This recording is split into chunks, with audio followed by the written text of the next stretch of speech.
right, hello everybody, and welcome back to Ekasala Unfiltered. I am your host, Zach Ekasala, and today we're going to be talking about and breaking down Project Hail Mary, which came out.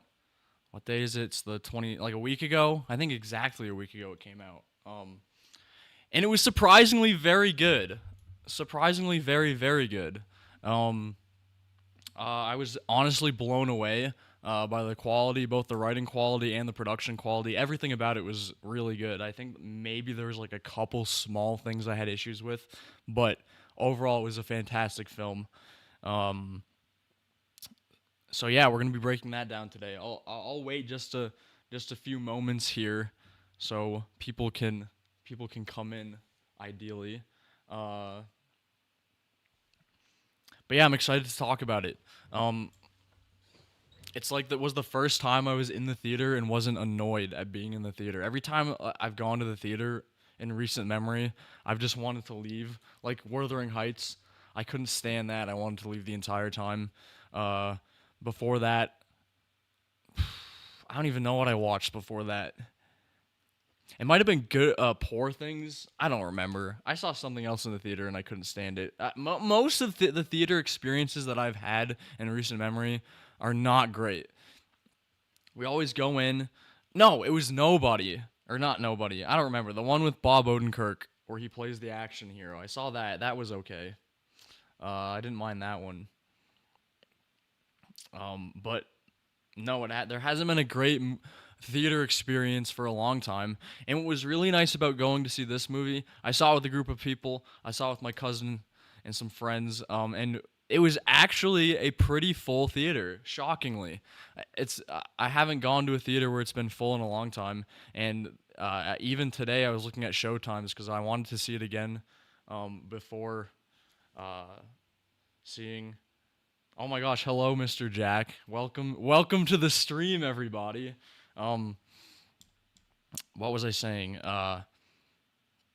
But most of the times, whenever I go to a theater nowadays, there's like four people in it. It's always like some fat guy and his girlfriend, or just a random guy in the back, and it's really depressing to watch. Really depressing.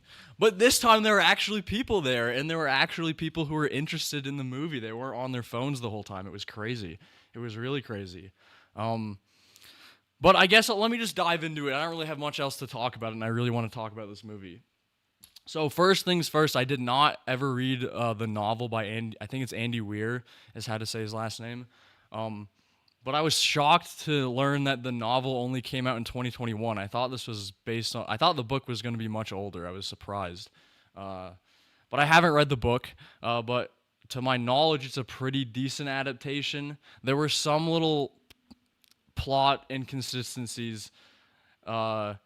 Very good book, I'm sure. I mean, the film was fantastic. There were a couple instances where some information from the book would have been helpful. We'll get into that later on in a couple scenes. Definitely some information that would have helped explain parts of the film a bit better and also improve the film. But regardless, I thought it held up pretty good. And so just to be clear, when I'm breaking this down, I'm not going to be referencing book explanations to back up the film because whenever I look at a movie that's based on a film, I look at the film as what it is, not with any help from the book, because the book and the film are different entities. So you can't explain a plot hole in a movie or vice versa with the other material, if that makes sense. Israel censoring me. What does that mean? Is BB up to his old tricks again on the stream like last time? Last time he interrupted the stream. He literally interrupted the stream. I was talking about his AI videos. Oh my god. I was watching his AI videos on stream and I started talking about them, and the second I started criticizing the AI videos, the stream shut off. It was crazy. It was I kid you not, it actually happened. But who knows? Who knows? I won't talk about BB in case it happens again. So yeah, we'll go through. I don't have any reference footage, as you can see. I just have the trailer playing, and hopefully that won't get copyrighted or anything. So I don't have reference footage, unfortunately. So you're just gonna have to listen to me talk and watch the reference footage, or pull up some Subway Surfers or whatever. I hope I can be entertaining enough to keep you guys on the screen on the stream. Um, but we'll discuss the film through and through, uh, scene by scene as best as I can remember. I have a lot of notes written down. And then at the end, we'll discuss some of the more meta information concerning the film's box office, the news surrounding it, and what its broader implications are on the film industry. Because it has a lot of interesting stuff to talk about in that regard. But let's get started. So the film opens up. It hooks you immediately because it opens up with Ryan Gosling, Grace, Ryan Gosling's character, waking up out of a coma in this sort of space bed type of thing. He's cocooned in there like a butterfly. He's all limp. He can barely move because his muscles have atrophied a little bit. He gets over that pretty quickly. And it looks like he was in some kind of coma, and he's on a spaceship, so he's trying to crawl out, and he actually gets pulled out by a robot arm. It's pretty funny, a lot of slapstick involved, him wrestling around on the ground, confused. He's got a long, scraggly beard. He low-key looks like Rasputin, and he doesn't know what's happening, so automatically we're like, oh, shoot, this guy has no idea what's going on. Something must be wrong.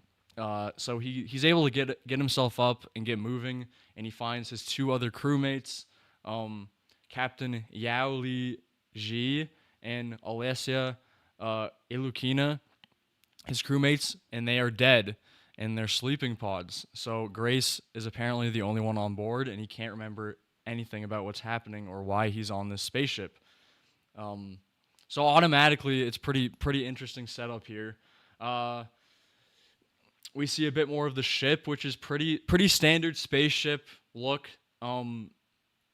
It's more into the anti-gravity scenes later where the effects and how they did everything is really impressive.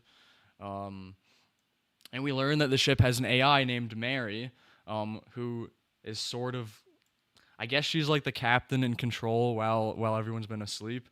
And Mary tells him that the captain's dead, and he tries to order the ship to turn around back to Earth.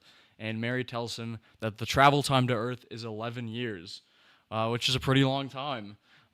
So he begins pulling together all the information he can to sort of figure out and piece together what's happening. So I thought this was great because we're learning how the ship and the environment and the story works and how everything is through Grace. So Grace is the catalyst for the audience, which is pretty smart. And the whole film kind of takes place through Grace's POV, except there might be one scene towards the end, which we'll get to, where it's not from his POV. But we're pretty much relying on Grace as the narrator here. Like we're seeing everything from his perspective, and him having this amnesia and having to sort of relearn everything is a great way to get the audience involved in what's happening. Because it's not as interesting to watch like a movie with like an astronaut who knows everything, because they're gonna handle everything, like they're gonna know everything and how to do everything, and we're not gonna necessarily be able to learn what's happening through that character. Here we get to, because he has his procedural memory and everything, so he understands sort of how to pilot the ship a little bit. He understands certain things in that regard, but he still has to learn his purpose and what he's doing. So it's a smart move on the writer's end, to get the audience invested in Grace and what's happening. And at first, I will say I wasn't a huge fan of the jokes. There's a lot of, like I said, there's a lot of slapstick and sort of comedy right off the bat, and I was worried it was going to become like a Marvel movie. You know how Marvel movies always have to comedify every single aspect of their movies. So I was scared that this whole film might have Marvelified itself. Luckily, it didn't. The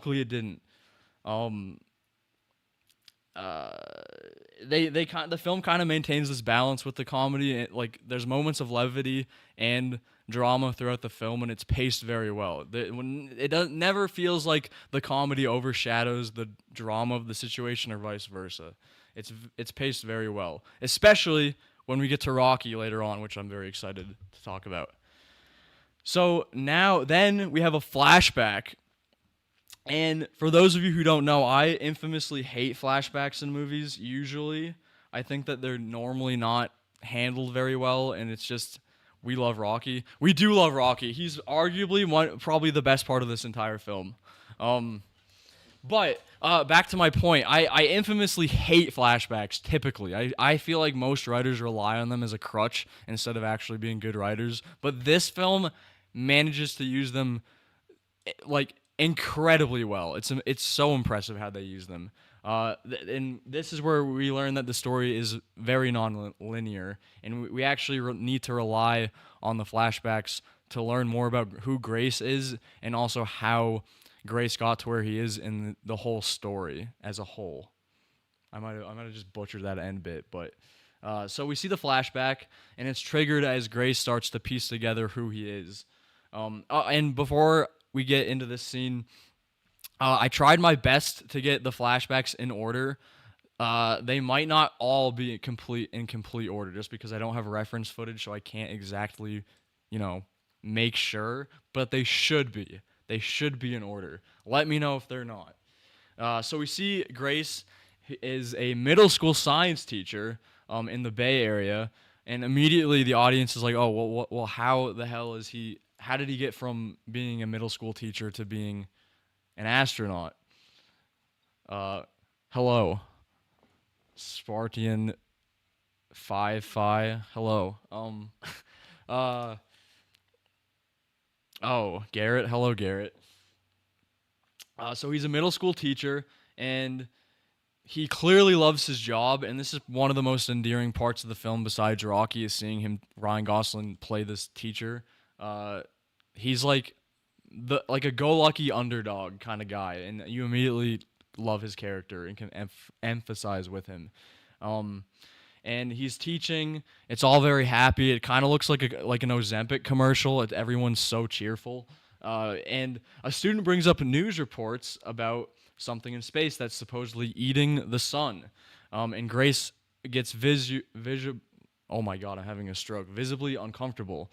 And the student presses him to get information out of him to know what's going on. And they reference something called the Petrova line, which is the streak of infrared light that runs from Venus to the Earth's sun. And it's carrying these tiny dots of something that are supposedly blocking or eating the sun, and everyone on Earth is very concerned about this. And Grace tries to downplay it because he's a teacher, obviously, and he's not going to try to scare these kids. They're like elementary level, I think. I think it's middle school. They look like barely 10. So he's just saying that the dots are only consuming the sun in very small amounts, and it's nothing to really worry about, and that other better scientists will figure it out. But the student pushes back, which is great, because on first glance you just might be like, oh well, we need the kid to push back from a writer's standpoint so Grace can give us more exposition. But the student pushing back is also emblematic of how good of a teacher Grace is. His students are trained to ask questions and question authority because Grace is a good teacher. So now he's getting a taste of his own medicine, and kind of just because of how good of a teacher he is. So that's a nice little character moment. We learn that Grace is actually a good teacher. And his students are actually intuitive. Where was I? Yeah, so the student, she's like a 9 or 10-year-old girl, and she's like, yeah, the Earth might die in 15 to 20 years, and she's scaring all the other students. And Grace deflects again, and then another student asks about the astrophage specifically, and then Grace caves, and he kind of explains everything, and he says, he explains that it's like this: the dots are the astrophage, and that they're apparently blocking out the sun, and it's a big problem.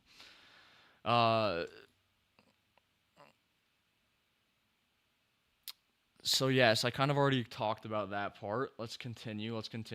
Okay, so now we're back from the flashback, back on the ship. And Grace is trimming his beard. He's kind of like, wrestling with everything. And he starts cleaning up the ship, trying to orient himself. He finds a photo album and starts to remember parts of the other crew through their, I guess, not memorabilia, that's not the right word. just stuff they have, photos they have, things like that, their personal items. And he starts to remember everything, not everything, parts of everything. And he spends days just trying to reconstruct himself, who he is, um, and what to do in this situation, considering he can barely remember anything. And he's running on procedural memory, like I mentioned. But his scientific instincts are fully intact, which is really important because it shows that the writers actually cared about what type of amnesia he has. He has retrograde amnesia, I believe, which is when you forget long-term memory but remember your, like I said, your procedural semantic capabilities. So he can remember his scientific like stuff and operations, but he just can't remember events and people. So that's smart. They didn't just make it blatant like, oh, well, he just forgot everything. Because if they did that, then the writers could just rely on making him forget random things to put him in precarious situations that wouldn't make sense otherwise, like arbitrarily, if that makes any sense. So that good writing, top tier writing already, even in the first like 15 minutes of the film. So that was pretty impressive. Uh, uh, and yeah, so the writers, like I said, they can capitalize on his condition by putting him in perilous situations that force him to be brave during his amnesia, while simultaneously remember his former self where he was much more of a coward, much more cautious. So this is all like this sets up his internal conflict between present Grace, who is kind of automatically brave just because he can't remember a lot of his old self. And then when he does remember his old self, he actually has to think about who he is and if he is that coward still, or if he is the brave, courageous Grace that we know presently. So there's a lot of internal conflict and setups here for his character. So good. It's so refreshing to watch a movie where I can actually root for the main character and they actually struggle with emotions and situations. It's not just handed to them. It's so nice, so refreshing. Uh, and we get another flashback. And this is when Grace is in his school office, and a woman walks in, and she introduces herself as Eva Strat, who is played by Sandra Hüller. I think that's how you pronounce her name. Uh, and she tells Grace that she is part of the Petrovaline research team, and she pulls out an old academic thesis of his where he explained his theory that water is not an essential aspect of life or probable alien life forms. And Grace immediately gets up to leave. He's obviously very uncomfortable, and apparently this thesis got him a lot of backlash, and he got kind of shunned from the scientific community, which is why he is a middle school teacher. So we kind of learned that he is very capable and very smart. It's just like bureaucratic kind of science community politics is what got him to be end up being a school teacher. Uh, yeah, so he was fired, and he wants nothing to do with any of it. He's also, this is where we see that he is kind of a coward. And so Eva follows him out, and her security member, Carl, I love Carl. Carl's a G. He physically accompanies them, and she basically tells him that he kind of doesn't have a choice and that he has to help with their research. So they take Grace away from the school, and they get into a bunch of Cadillacs and head out.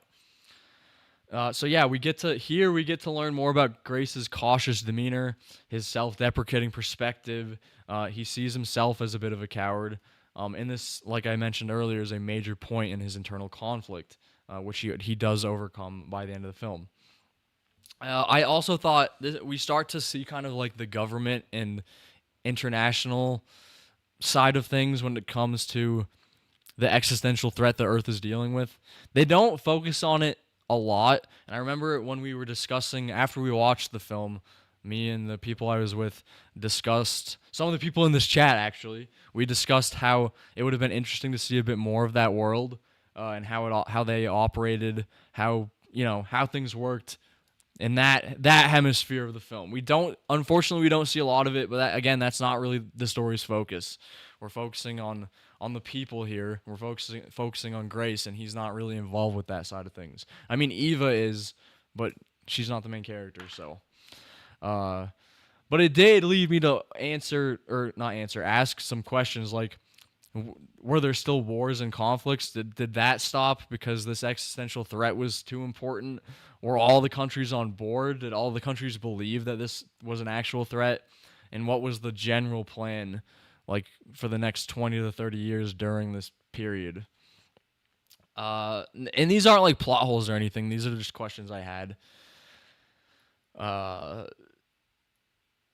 so we're still in the flashback, and Grace is suited up along with a team of researchers, and they are studying the astrophage samples, and it's slow, grueling work. The astrophage is impenetrable, and it doesn't yield to any like standard examination method. So the team, they're basically just keep failing and failing, which is why they need Grace. So Grace has a breakthrough, and he identifies it as a cell. So the astrophage is actually a living organism somehow. Uh, and he actually accidentally kills it, and I think that they only have 3, so killing it kind of is a huge deal, and so he needs to figure out how to breed more of it. Uh, and he finds out that it's made of oxygen, hydrogen, and carbon, and it's alive, and it proves that his theory was wrong. But even though his theory about all life not needing water, it still helped them move in a positive direction. So he's sitting and he's kind of deflated about his theory being proven wrong by him. He proves his own theory wrong in front of a bunch of acclaimed scientists, which is kind of embarrassing. Uh, and then so Eva finds him and confirms the key fact that the astrophage is consuming the sun's energy directly, which is a huge problem, obviously, because we low-key need the sun to exist. So she asks Grace what the connection is to Venus, because that's where that Petrovaline is coming from. It's coming from Venus. And he obviously doesn't know. I thought that was kind of a weird question to ask him of all people. At the end of the day, yeah, he's intelligent, but he is just a science teacher. I don't know why he would know that. It's kind of a silly question to ask him. Why would he know? Why would he just know? It's a little silly, but whatever. It's not like terrible. It's just silly. I don't think I would have asked him that. So she tells him that they have over 300 other biologists working on it, and she goes to leave. Grace follows her and says he wants to keep helping, and she hands him 3 astrophage samples to take home and research independently, and Carl keeps a watch on him. So at this point, he's willingly helping now, but he's still he's kind of a prisoner. He just doesn't know it yet. And we find out later that he definitely has been a prisoner. He's kind of living an illusion that he has free will at this point, which is pretty messed up. And it informs a lot of his decision making later. Those of you watching know probably what I'm talking about. A lot of his decision making later when it comes to what his plans are after the mission is over. So yeah, we're still in the flashback. It's him and Carl. And this next scene is another great example of how the film balances the drama with moments of levity. With Grace and Carl goofing off while retrieving supplies. It's funny to get a laugh out of the audience. It's funny enough to get a laugh out of the audience, but it doesn't like derail the entire film. Again, like a Marvel movie would. Because Marvel loves to interject comedy into very, very dramatic scenes, like abruptly. And I don't know about you guys out there, but I hate when they do that, because it's like, bruh, I was in the middle of caring about what's happening. I don't need to be suddenly bumped by a random sex joke or something like that. But here, they do it to balance out the high stakes in the drama, with some moments of levity, like I just said. So Grace and Carl go out to buy supplies, ordinary items repurposed for the experiment, and back at the lab, they work through the problem of what environment the astrophage needs to reproduce. They determine it needs carbon and heat, a specific combination of the two, and they basically build a breeding box in a dark room to try to get the astrophage to reproduce. And to everyone's amazement, they do reproduce. I can't remember if it was the intention if Grace was trying to make them reproduce. Now that I think about it, I can't remember exactly. I think it was, but I remember them being shocked because they had three and then there were four. So yeah, I think it was to make them reproduce. I can't remember. Uh, so they take the discovery to Eva, who immediately flies Grace to an aircraft carrier where all these scientists are. That's kind of where the home base is of this project. And she brings him, Grace, into a room of top tier international researchers from across the globe. And he's terrified. He tries to leave. He feels totally out of place being a school teacher and a coward. Uh, and they applaud him for figuring this out, the breeding process. And one of the one of the researchers asks him how long it would take to produce 2 million kilograms of astrophage, and automatically Grace is like, well, why would you need 2 million kilograms? That's a crazy amount. Like, what could you possibly need it for? And that's where we learn that astrophage can be used as a powerful source of fuel,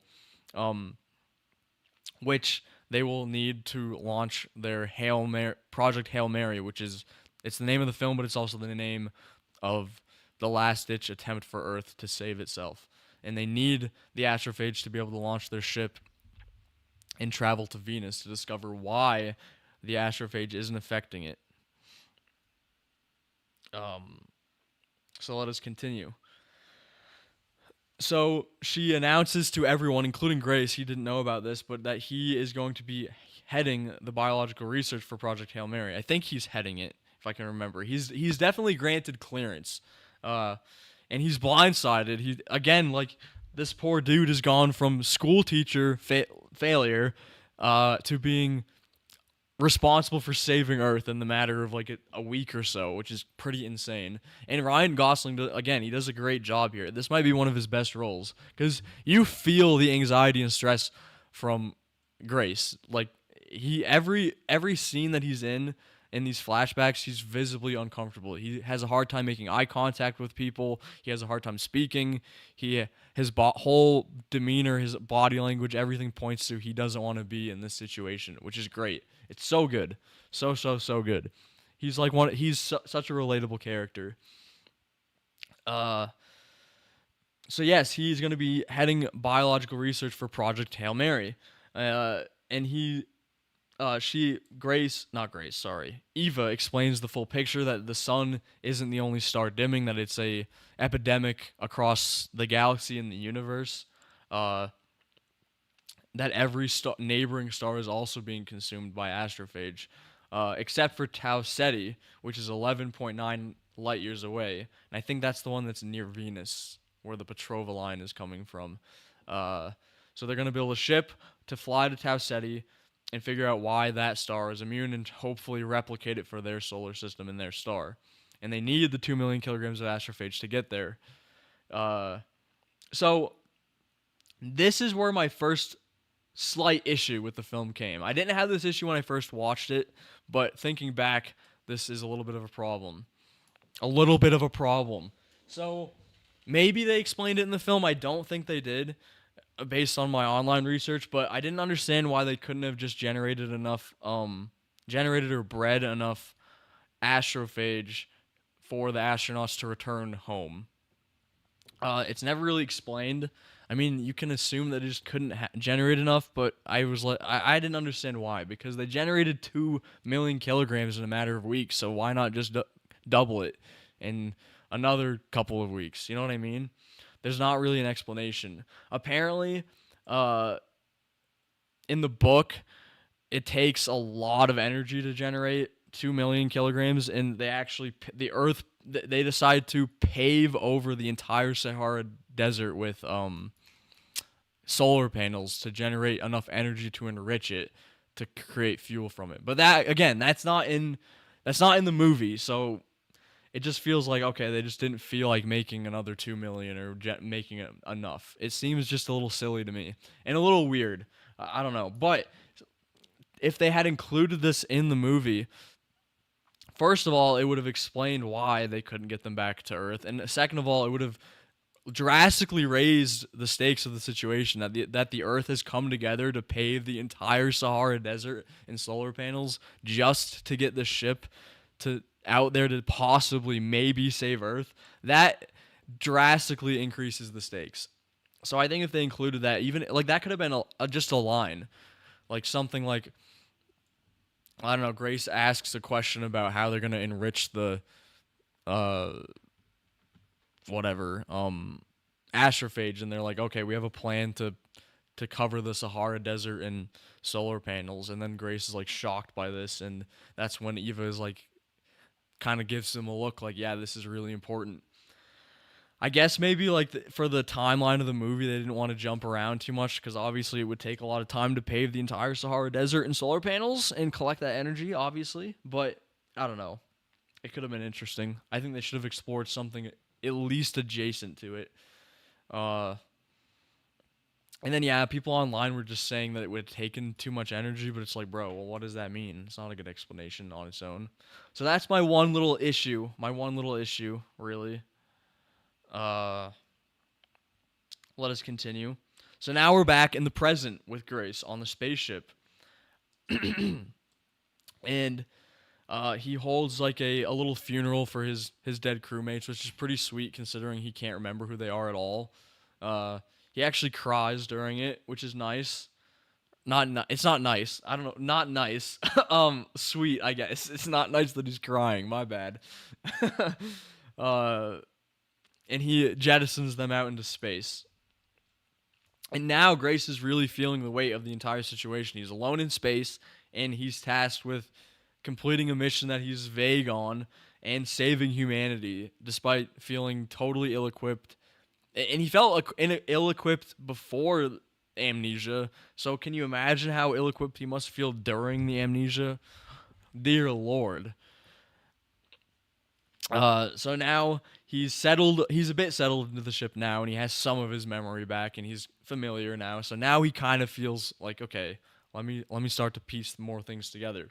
So he's in the ship, and he's using the virtual reality room to decompress. I thought this was a really cool part of the film. They have this like XR stage sort of room to make you feel like you're on Earth, which is pretty nice. It's pretty cool. I think it makes sense to give that to a bunch of astronauts who are going to die in space, and they're on an 11-year journey. So that's pretty nifty. And it helps us later because then we get to see Rocky interact with this virtual version of Earth and see how he feels about it. So anyways, yeah, he sort of has a grasp of the situation in the mission now. But he's more now. He really just doesn't know who he is as a person. Still, he's still wrestling with that. But the science and everything like that is clicking. Then a countdown begins, and the gravity cuts out. And this is where the practical effects are mind-boggling. And yeah, we learned that the ship is approaching Tau Ceti. So for this film, they didn't use. Apparently, somehow they didn't use any green screen. Or any like CGI really, which is crazy. They must have used it in some instances, but apparently like broadly they didn't. And all the anti-gravity, all the space scenes were done with harnesses and wires. And Ryan Gosling sells it. Again, he sells it. And I was watching I was going to pull up the interviews on the stream, but apparently they were going to get copyrighted, so I didn't do that. But they said in the behind the scenes that when they were filming, he was literally just throwing himself at the items in the room and everything, like really committing to getting bruised up in the anti-gravity, which is awesome. And that's why it looks so real, because it kind of was real as it could possibly be. And they said that for each room they had to like design, what was it? They had to reorient the room every single time. Like, I think they actually turned the room on its side multiple times. Like, they had to totally reorient the set to create the illusion that it was anti-gravity, along with the harnesses and the wires, which is insane to think about. All those resets, having to reset every single set and put it at 90 degrees or 180 degrees or whatever, however they were doing it, that's insane. if I was in the art department or whatever, I would. That's crazy. They probably were working overtime, but it was totally worth it. Well worth it. It's one of the most realistic space elements of a movie I've seen in a long time. So yes, back to the story. They're approaching Tau Ceti at this point, and this is when we meet a new character after all this time in space. There's an alien ship that is approaching Grace, and I guess it's the Hail Mary is the ship's name. I don't know what the ship's name is, but Grace, and they're both these ships, his and this alien spaceship, are getting toward are arriving at Tau Ceti. And Grace sees that the Petrova line is present, but unlike the sun, it isn't dimming. And he notices that the Petrova line, it's called the Hail Mary. Okay, yeah, I wasn't sure if it was called the Hail Mary or not, because I knew it was Project Hail Mary, but I couldn't. Yeah, okay, that makes sense. That makes sense because the AI voice's name is Mary. Okay, that makes sense. Makes sense. Um, so yeah, then Mary reports a contact, a blip, and Grace looks outside and he sees this giant, crazy looking ship. It almost looked like it was made of glass at first when I first saw it. Super intricate. Um, and Grace tries to maneuver to get out of its path, and the ship follows. And this was pretty funny because at first you're like, "Oh God, this is absolutely horrifying. What could this be?" Especially if you haven't read the book, like I hadn't. Um, and we get this kind of funny visual of Grace trying to move his ship, and then every time he moves, the other ship just kind of follows him. So that was a little funny visual bit. Uh, so he stops trying to avoid it, and then the ship throws something at the Hail Mary. He thinks it's a bomb, rightfully so. Like, and that's when he's like, "Well, why doesn't the ship have any kind of shields or defenses?" Which is a great question. I was kind of surprised that they didn't. I guess Earth wasn't expecting to run into alien life. I don't know. I think it's kind of silly that they didn't have any kind of guns, no weaponry, like nothing, nothing. Come on, there should have been something. There should have been. They should have had like pistols or something. They had nothing. You're telling me they sent these guys on an 11.9 year journey into space with no guns, nothing. I don't know. I think that's a little ridiculous. They should have had something. But I guess like for the story's sake, if they wanted to be really accurate in writing, if he had a gun, he probably would have shot. He probably would have shot Rocky immediately. So that's probably why they didn't want to get. That's probably why the writers didn't want to give them weapons because that would have opened up a bunch of issues. Uh, that's my guess, anyways. Maybe I'm wrong. You book lovers out there, tell me if I'm wrong or if you have an explanation. I don't know why they don't have weapons, but uh. So yeah, there's an object that gets thrown at the Hail Mary. It's not a bomb, and it's sitting outside the ship. And that's when Mary, the AI, tells Grace that he should probably go out there himself for a spacewalk to retrieve it. So this is the first instance of Grace having to be brave, like truly brave, especially when he doesn't remember anything. So he doesn't even know if this was his first spacewalk. So in essence, it is his first spacewalk since he can't even remember his first one if he even had one. So he has to go outside, and so this whole sequence it's super. First of all, it's really fun, but it's also nerve wracking because, like I said, we really as an audience, if you haven't read the book, you have no idea if this is a threat, if this is a friend or ally, or like the enemy of the movie. I wasn't sure. I thought because when I first watched it, I was like, "Oh, is this the big bad of the movie or something?" Because the ship is completely menacing. I wish I could show. I mean, maybe we'll look at it after, but and there are a lot of relatable elements here to Grace's situation as like a normie because now that his like personality is reset, he is kind of like a normie, like a normal person just out in space, but he happens to have the procedural skills to operate in space.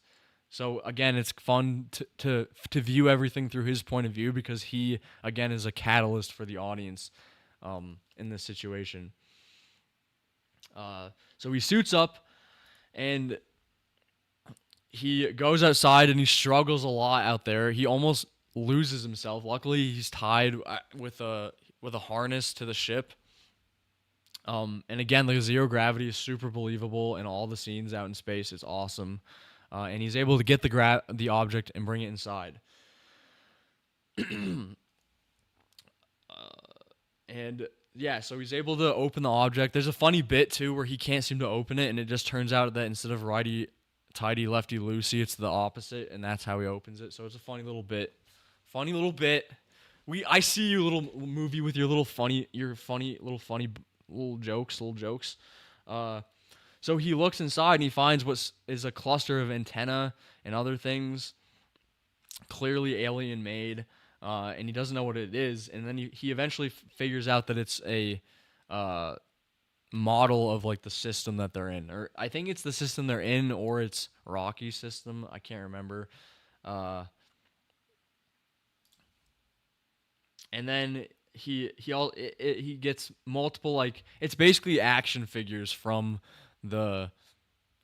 we find out it's Rocky, but from the ship, demonstrating rudimentary communication. And there's one that's showing that the ship wants to dock with the Hail Mary, and so obviously Ryan or Grace is pretty apprehensive about this, but eventually he's like, okay, let's do it. So they the alien spacecraft sends this long metal tube that just kind of, it almost generates out of the ship. It's pretty cool looking, and it docks with the Hail Mary. And Grace enters the tube. It's this dark tunnel. It's pretty frightening, especially if you don't know that Rocky is going to be this fun little character. You have no idea what could be on the other end of that tube. And he finds this barrier, and it's like this glass, also kind of metal barrier, and he taps on it, and it echoes, and then this thing comes up and screeches at him, and he stumbles back, terrified. And this is probably where I, as a writer, wouldn't want him to have a gun, because he would probably just start shooting at it. So I get it. I get why they don't have guns, but it's still a little silly. And he sees like this arm, Rocky arm, tapping on the glass, and it's holding an action figure of Grace. It's adorable. This adorable little human action figure made of like metal or rock. And it's telling him to go back to his ship. Poo? What do you mean poo? It's made of poop? Are you saying that the action figure is made of poop? Oh boy, oh boy. Wouldn't that be a surprise? Anyways, he comes back, and this is where he meets Rocky in his entirety, and Rocky is adorable and one of the best puppets I've ever seen in my life. He's like this rock. Maybe he's in the trailer footage. I'm not sure, but for those of you who've seen the film, you should have watched the film. By the way, if you're watching this, no, Mark, a stupid poop, bro. No, there's only one poop bro that we know about. That's an inside joke. We know. Jack, you know what I'm talking about. There's only one poop bro. And we all know who it is. We all know who the poop bro is. Anyways. Yeah, so this is where we see Rocky in his entirety. And it's this great. He's completely a puppet, which shocked me. I thought he was at least partially CGI when I first came away from the film, but he's completely puppeteered. And he's like this spider rock kind of creature with no face. And what's crazy is he has no facial features, yet he's one of the most likable, you can get so emotionally attached to him, but he has no face. It's insane. And a huge part of that is that Ryan Gosling really sells that he's an actual person, or like I shouldn't say person, but a conscious entity, I guess would be the better word. Excuse me. Yeah, so he's like a 5-legged rock skinned. He's kind of the size of a dog, and he crawls around like a spider.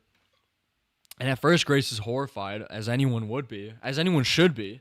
And then he realizes that Rocky, the rock creature, because he hasn't named him yet, is imitating him. So we get kind of this funny little moment where like Ryan Gosling's starts to like dance a little, like do in salsa dance or something, and then Rocky mimics him. It's cute little moment, cute little moment film. Uh, and we eventually hear Rocky, and Rocky makes these like crazy. It's almost like singing mixed with screeching. I don't know how to describe it. And he rubs his arms. Hold on. He rubs his arms like this to make sounds, and his whole body's covered in these little grooves that act as a way for him to use sounds to communicate. Because we discover later that he communicates and sees through echolocation, which is pretty interesting. Um, and it's a little barrier to their communication at first between him and Grace. And yeah, so Grace is looking at Rocky and he's trying to find a face and he can't. Uh, and this is when they start to communicate a little bit. And Rocky's telling him to take his helmet off because Rocky has.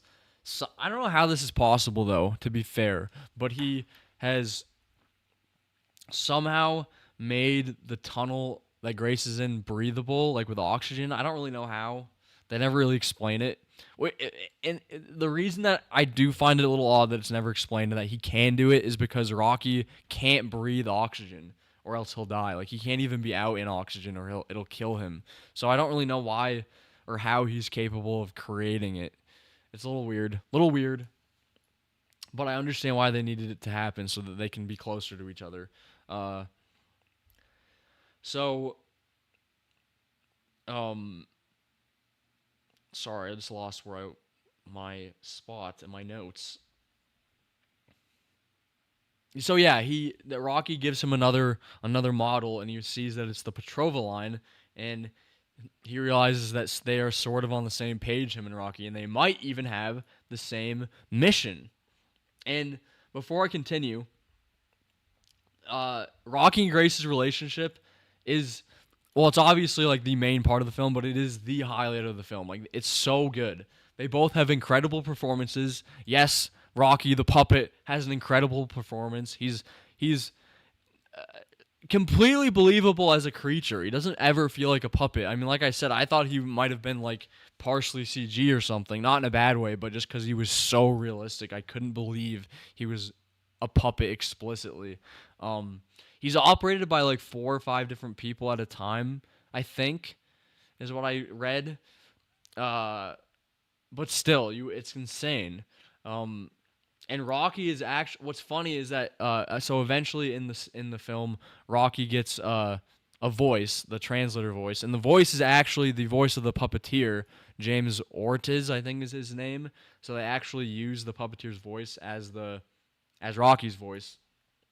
And part of that the decision to do that was because James Ortiz, and Ryan Gosling had such a good chemistry on set together that they thought, oh well, why not just make him the voice of Rocky? That makes the most sense. And what's funny is there's a scene later where Rocky's asking Grace if he has a girlfriend or a mate. He says a mate, and Grace is like, "No, I don't have a girl. I did have a girlfriend, but now she's with Mark." And so Rocky goes, "Rocky hate Mark," and that's like a funny little moment between them. And it turns out that in real life they were talking about a real guy named Mark who was on set. I can't remember what Mark's job was, but Mark is a real guy, and the joke just happened. They just said it on set as a joke, like a legitimate joke, and it made it into the film. It's awesome. That's how good their chemistry is. Yeah, so like I said, Rocky's like one of the most believable aliens I've ever seen in recent memory. He looks great, he sounds great, he's got a unique, like totally unique design, and I can't even believe how likable he is despite him not even having a face. It's insane. Um, he said Rocky's voice was perfect.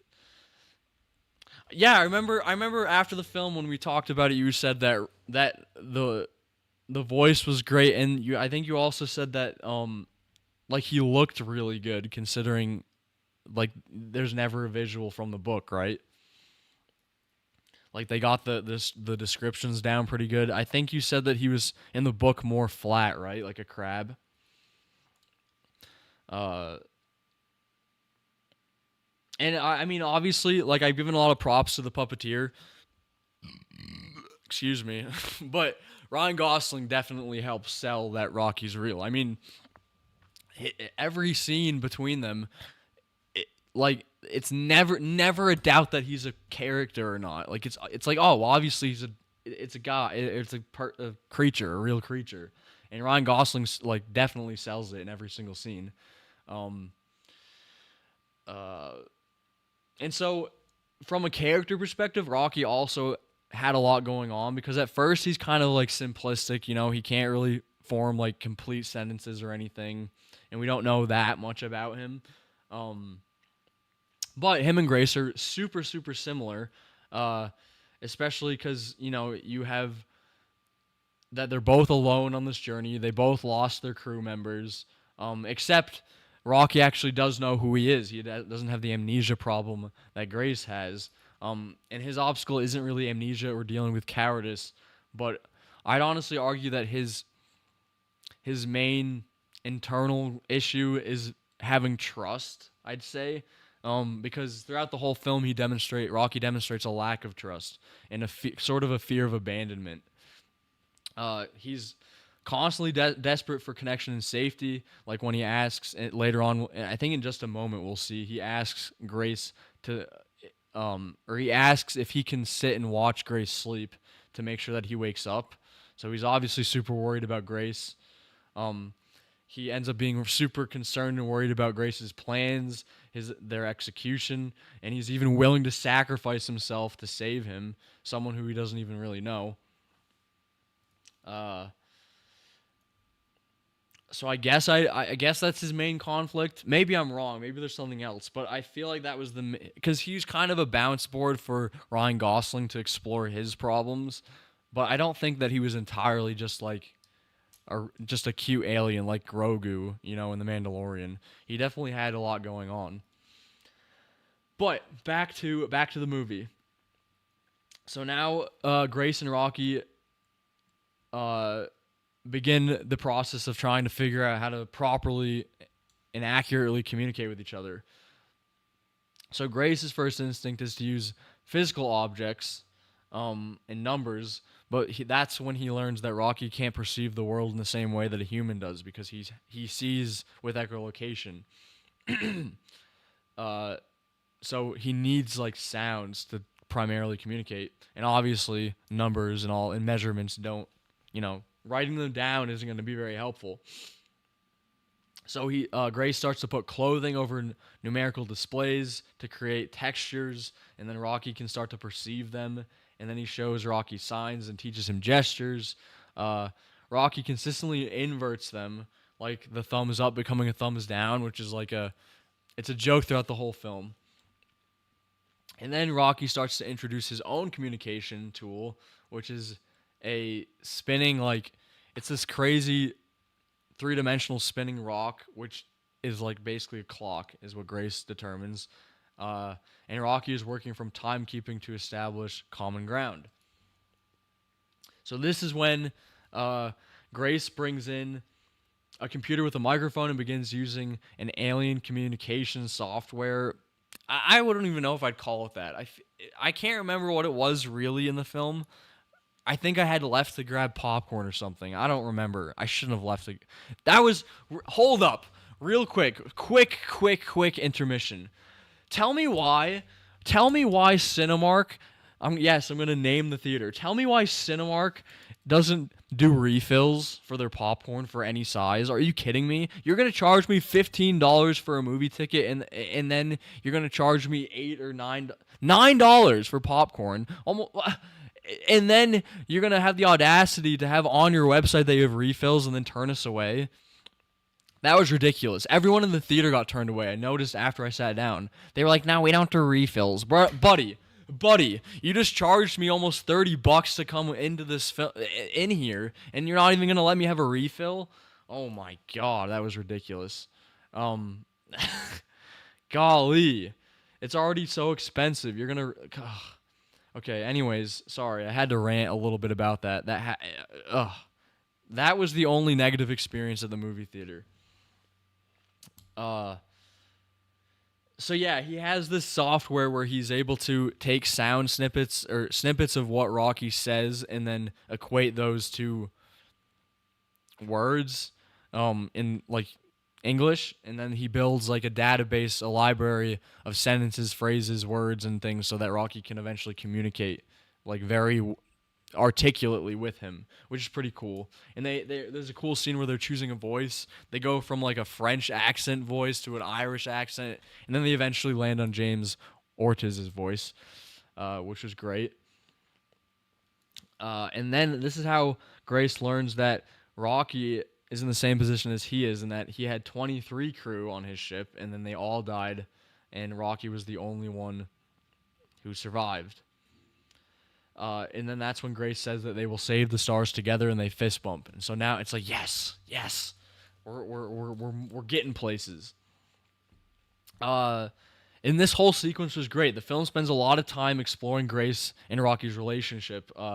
And what's really great is that the film uses them figuring out how to communicate as like the foundation for the entire relationship, which is brilliant.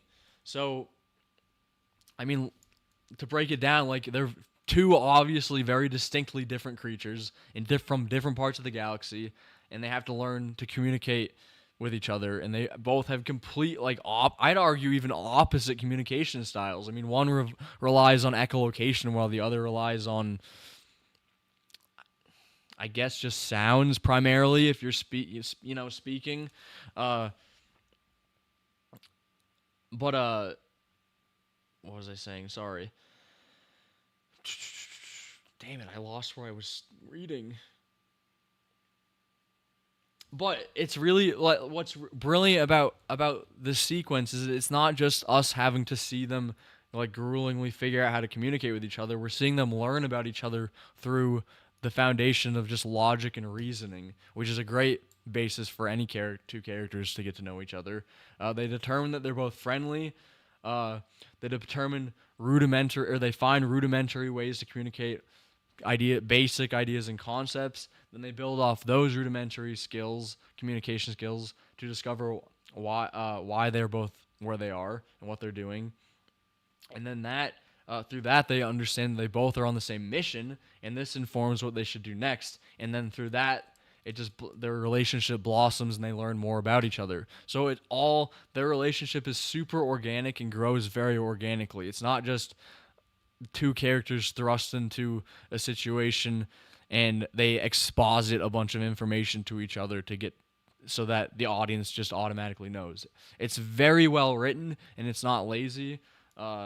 It's great. It's very good. I wish more movies were written this way. And so yeah, like I said, Rocky is the sole survivor of his mission.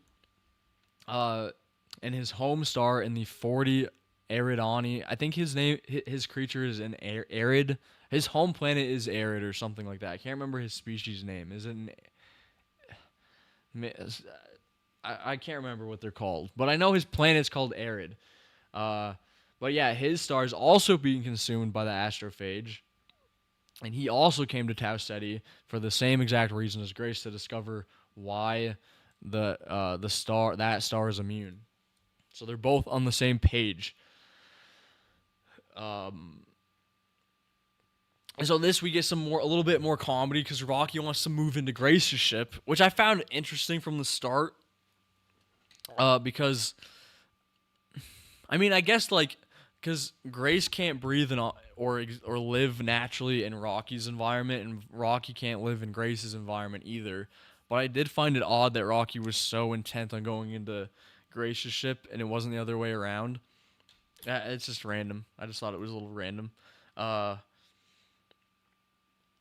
this is where we learn Rocky has some ADHD, because he wants to move in, and Grace has to chase him around the ship, and Rocky's like super hyper trying to learn everything and look at everything. It's really cute. He reminds me of like a pit bull. Rocky's a bit of a pit bull type dude.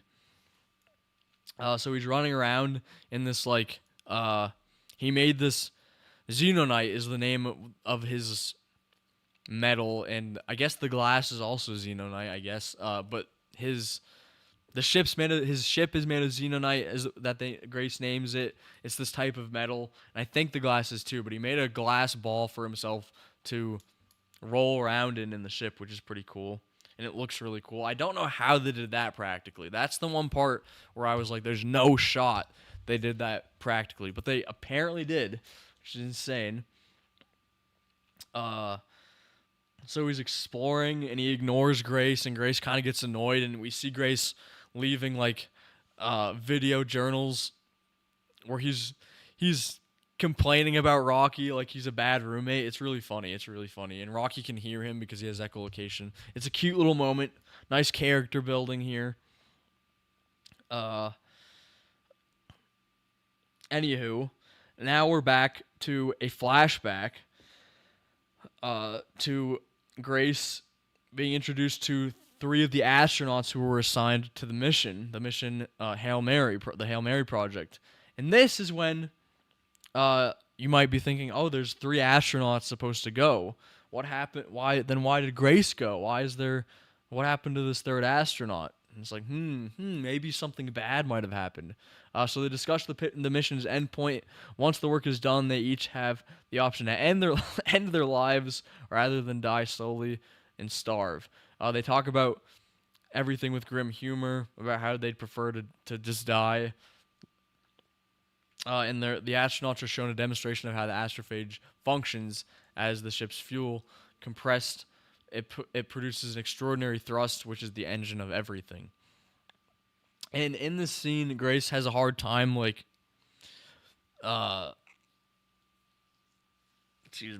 a hard time coming to terms with the fact that they're just gonna have to end their lives at the end of the trip. And so now, they've planted the films, and the writers have planted this idea of like, oh, well, that's interesting. They already had three astronauts. What happened to the third dude? So now, until we get to the explanation, we're like, there's something bad must have happened here. So nice little foreshadowing. And now we're back in the present, and Grace and Rocky are in the VR room where he shows Rocky Earth, and Rocky's really interested in planet Earth, and he finds it very beautiful. It's nice. A nice little scene between the two of them.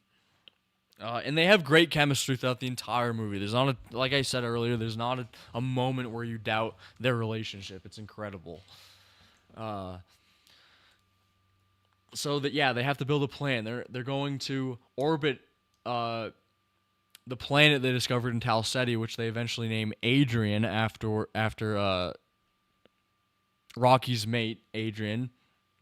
And they're going to collect an astropheric sample of the star. Not the star, the planet, and figure out why the astrophage aren't migrating toward the star. So Grace sets the ship's course, and Mary says it'll take 11 days to get there, and they embark. So they have a plan. They know what they're going to do. Everything's in motion.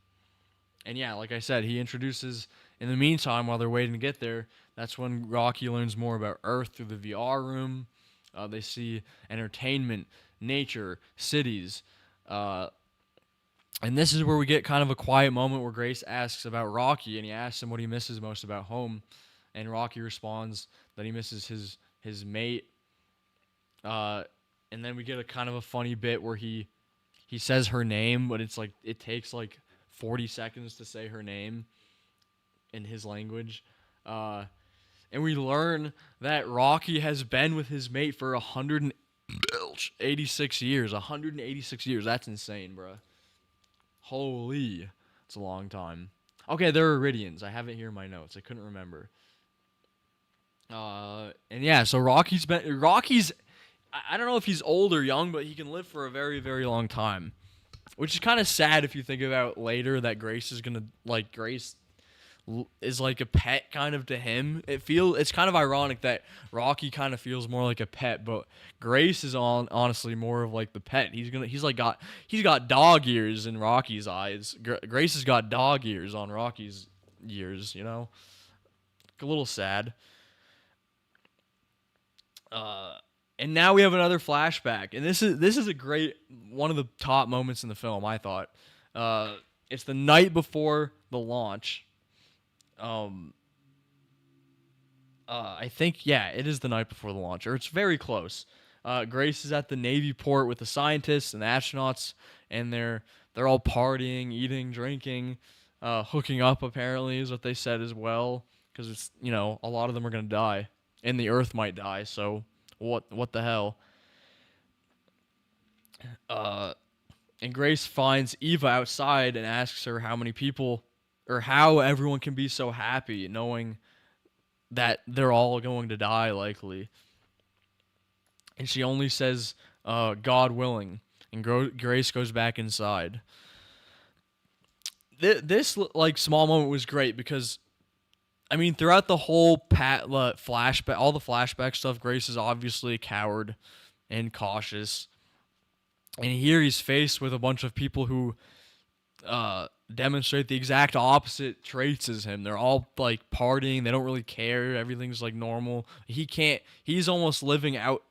He's like got a fishbowl view of them. He just can't comprehend how they can be so chill and happy and accepting. It's because he has a hard time accepting things and just being present.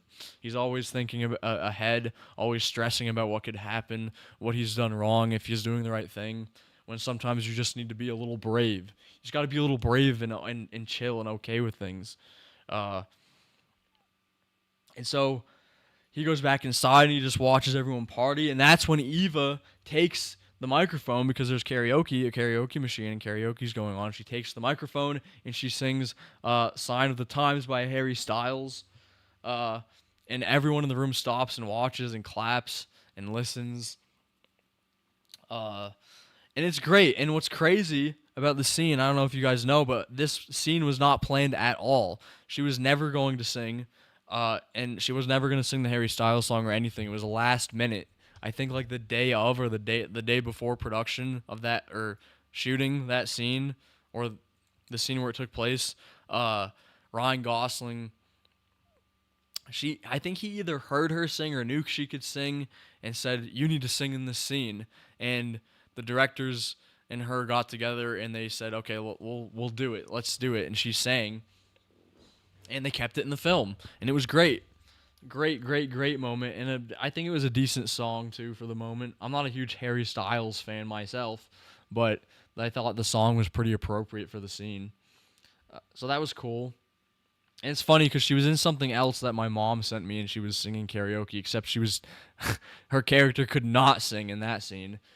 But she's a great singer, clearly, if you watch the movie, or this movie.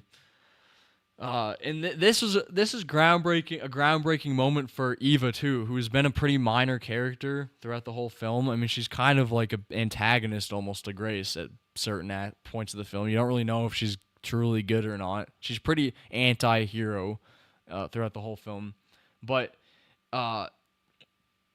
it is a moment of vulnerability for her, who throughout the whole film holds a very stoic and austere sort of demeanor towards everyone, probably because she's sending a lot of people to their death and she doesn't want to build any kind of relationship with them, so she's putting up walls and barriers. She's also German too, which is kind of fitting. Very austere people, known for their comedy. But the karaoke scene and that karaoke moment, with all the context and emotion behind that, we see everything leading up to this point reflected in her singing in the song and everything, and in the audience who watches her, because everyone goes cold, and it's because they all know her and know how cold she is. So seeing her, oops, what did I just do? So seeing her be so vulnerable and take up the mic and just sing karaoke is crazy for all of them, and she turns out to be an actual good singer. So great moment, another great moment. This whole film has so many good scenes, so many well-written scenes. Damn, I think we're almost halfway through, shockingly. We're moving pretty quick, I'm surprised. That's good, because then we'll have time to talk about some of the meta information. Also, if you have any comments, any questions, any disagreements, feel free to chat them in chat, and we can discuss it. If you feel I've missed anything or have anything you want to discuss, feel free to chat it down below. Also, subscribe and like the stream and share. Please share. It would mean a lot if you shared, liked, and subscribed. But yeah, if anyone out there has anything that they'd like to say, what if Rocky was gay? Oh boy, that's what. That was his original plan. That was his original plan with Grace. He was gonna lure him. It was a honey trap. He was gonna lure Grace in, and he was gonna take advantage of Grace in the ship. We saw how Rocky could eat. Oh boy, oh boy. Imagine what else he could do. Oh boy. Uh. Okay. Anyways, back to the movie. So now Rocky, and Grace have arrived at Adrian, the planet, and Grace notes that since they're the first to discover it, they get to name it. Hence the name Adrian, which is named off Rocky's mate. Do you think Rocky's race has genders? That's actually a good question. I honestly think that they're more like frogs from Marco. I think they're probably like frogs. I feel like they're the type of race that could just switch their gender depending on if they needed more population or not. It's my guess. I haven't read the book. Maybe it's in the book. That's my guess. Low key. I'm guessing none of them are... I feel like they all are straight. I don't see that their race being... having different sexualities, to be completely honest. Maybe that's a hot take. Maybe I'm going to get canceled for saying that. I don't know. I didn't write the book. I don't know anything about the book. Maybe it's in there. Maybe there's a there's a whole Wikipedia dedicated to it.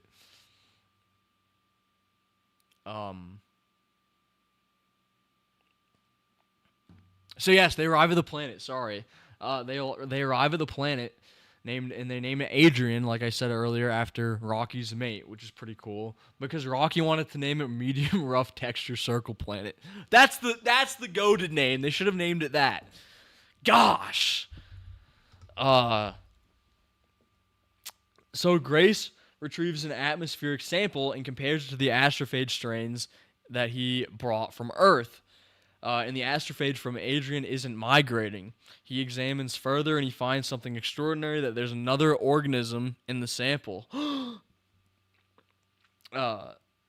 Something living inside the astrophage clouds that is actively killing it. A microscopic predator, life on Adrian, and him and Rocky are stunned beyond belief. So they found what could possibly be the reason that the Tau Ceti star isn't dying. So Rocky immediately grasps the implication that if they can bring this predator back to their home planets and their home systems, that they can save their sons. So I did actually, after thinking about this scene in this film more, I did have some questions about this. That could open up some plot holes. I think that they're answered in the film, but I'll address them anyways. It's mostly about how the Taumiba work. They name the predator the Taumiba. So they discover that the microorganism is a predator, but my main question at first was, why didn't the Taumiba leave Tau Ceti, like, to hunt more astrophage? But I'm pretty sure they answered. I'm pretty sure it's because they are killed by nitrogen or something like that. Nitrogen kills the Taumiba, so they can't leave, and that the habitat that they have within the upper atmosphere of Tau Ceti is like the only place they can live. So that's why Grace and Rocky have to breed new adaptations of it to bring to their home planets, I think. But I'm not sure. I could be wrong. You book people out there, tell me if I'm wrong or right, because I couldn't remember. And another question I had is that, considering the astrophage don't have any real defense against the Taumiba, how come their population isn't reduced to almost zero at this point? You'd think, right, that they wouldn't be able to breed fast enough, right? If there's so many... Actually, you know what?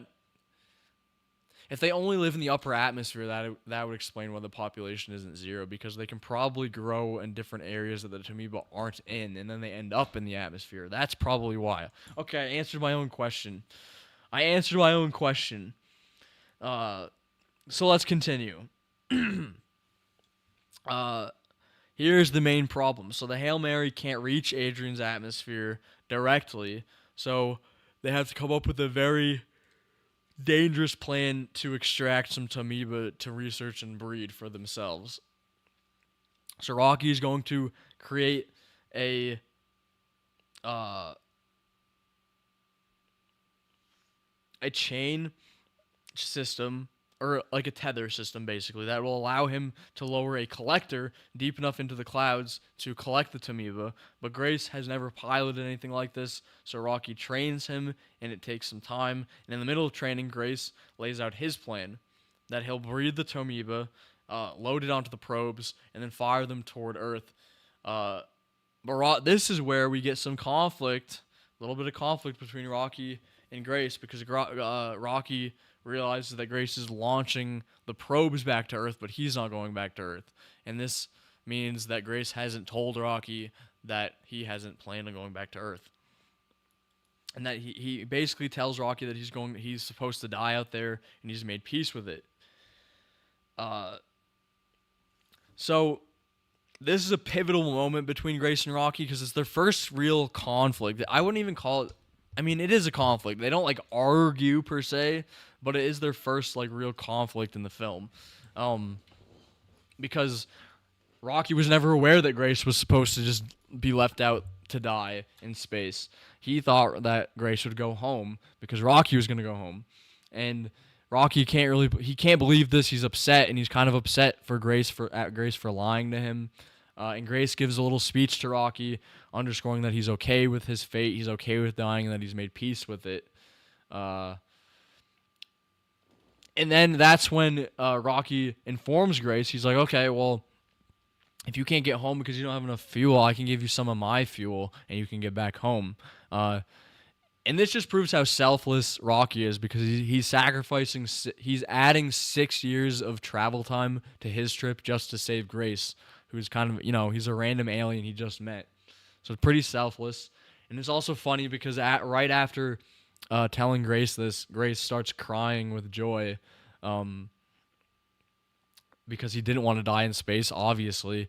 And that's when Rocky's like, oh, well, I thought you made peace with it. And he was like, that was a lie. That was not true at all. I had not made peace with any of it. And I love that because the film, like a lesser film, could have taken the strong man attitude and just had Grace be a real man and be totally accepting of his fate, and then last minute Rocky saves him or something like that. You know what I mean? But instead, they're just real with it. He's like, hell no, I did not want to die in space. No, I did not want to do that. I do not want to be out here. So yeah, another great little emotional moment between our two beloved characters. And now we get another flashback, and we finally learn why Grace is on the mission and not that other astronaut. So 3 days. So okay, I must have gotten it mixed up. So the why is that on? So the karaoke scene must have been. I must have gotten the flashback mixed up a little bit. Like I said, I can't remember. I don't have the reference footage, so I can't get it exact. I think it's pretty exact. I maybe I got the karaoke scene wrong, but so it's 3 days before launch. There's a catastrophe. So there's an astrophage handling incident, and it kills one of the astronauts. There's a huge explosion, and it kills the astronaut and all the backup candidates. And so it's up to Grace. Grace has to be the astronaut to go, and he does not want to go into space. And this is a fitting pair up between the previous scene and this flashback. Another great example of how good the writers are. Grace says he's not an astronaut, and Eva says she doesn't need an astronaut. She needs the world's foremost expert on astrophage, and that's him. And Grace says he can't do it. He's afraid. He's plainly being asked to give up his life And she's like, okay, you got 3 hours. So Grace is faced with it's it's messed up. He's in a bad spot. He has to choose to either sacrifice his life to save the world or not. And it's like, okay, I get it's hard because it's like, of course, no one wants to kill. First of all, no one wants to go on an 11-year space journey knowing you're just gonna die and never see home. But second of all, you also don't want to let your entire race and humanity down. Uh, but he actually decides to not do it, as we'll see. He tells her he can't. He doesn't have the bravery, and she tries to make him understand that he does need to go. Uh, and basically, this is where we find out that she refuses to let him say no. And that's when a doctor enters the room and injects him. He goes on a chase, but he inevitably gets caught, and they inject him with the serum that causes him to have this retrograde amnesia, which explains why he doesn't remember anything in the beginning of the film. And I thought pairing this scene with the moments right before Grace's near impossible plan to collect the Tamiba was great, because we get to see past Grace at his most cowardice and most fearful point next to present Grace having to be the most brave he's possibly ever been. And this is almost like a second chance for Grace to make up for his cowardice decision back on Earth by being a hero here and saving Earth. So it's a great pairing. Super well paced, super well written. Once again, and again, we also learn why he has amnesia. So we're getting answers for things. We're getting context, and again, we're getting great moments paired with each other to just make the following scenes that much more impactful. Brilliant film, so well written. And so now we're at probably I'd argue the climax of the film. They're going to execute the plan on Adrian. So Grace is he pilots the descent toward Adrian's atmosphere, and he uses the chain tether system Rocky built. I think that's wrong. I might have gotten that wrong in my notes. There's turbulence, and when they reach the position, they drop the collector thing down on the chain.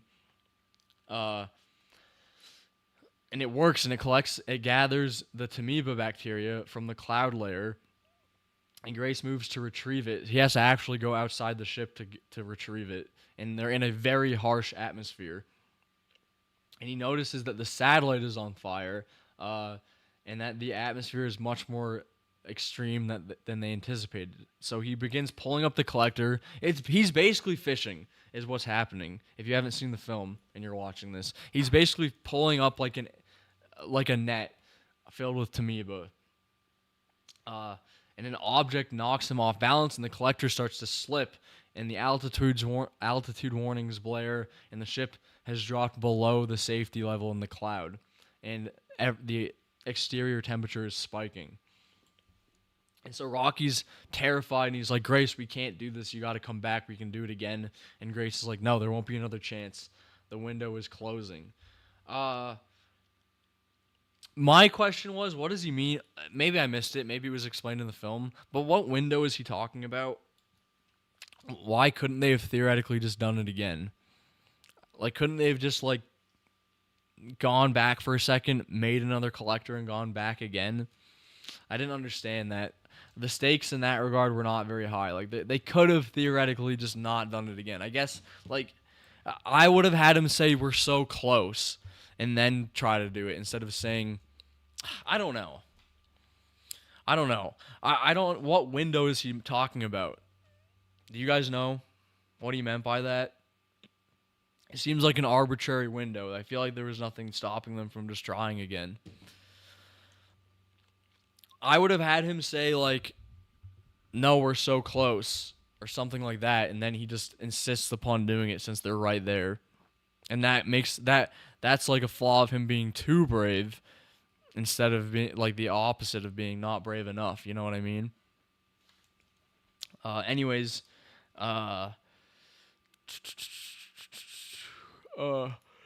he goes for it. Excuse me. He grabs the collector, and hangs from the chain by one hand, and he cuts the chain, swings himself, and throws, or he cuts his tether, not the chain, sorry, and throws the collector into the ship, and he gets back inside, and they pull out, and the fuel tank has taken damage, it's leaking. He ejects the tank to stop the burn, and the impact knocks, his head against the console, and he loses consciousness. And this is where we possibly get one of the most sad, heartbreaking scenes of the film. I think it is, yeah, it's the saddest part of the film. I was pretty sad when I watched it. Rocky in this moment loses his ability to speak or communicate with the translator, so he's just screaming, and he breaks out of his pressurized ball, and he's like visibly dying. Like there's black steam coming out off of his skin and everything, and he's going to save Grace, and he puts him in an oxygen mask, and then Rocky begins to deteriorate.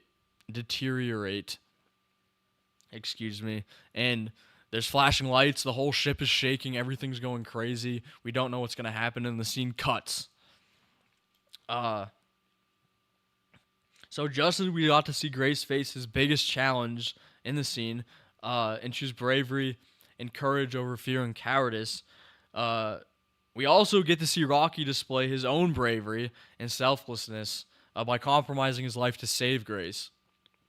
And it's a very heartful moment, like I mentioned, especially since, like I said, his translator's off, so there's no dialogue in the scene whatsoever, and it lets us sit in all the action and also in him screaming in his own language. So we can just imagine him probably screaming Grace's name or just screaming in agony. It's really sad.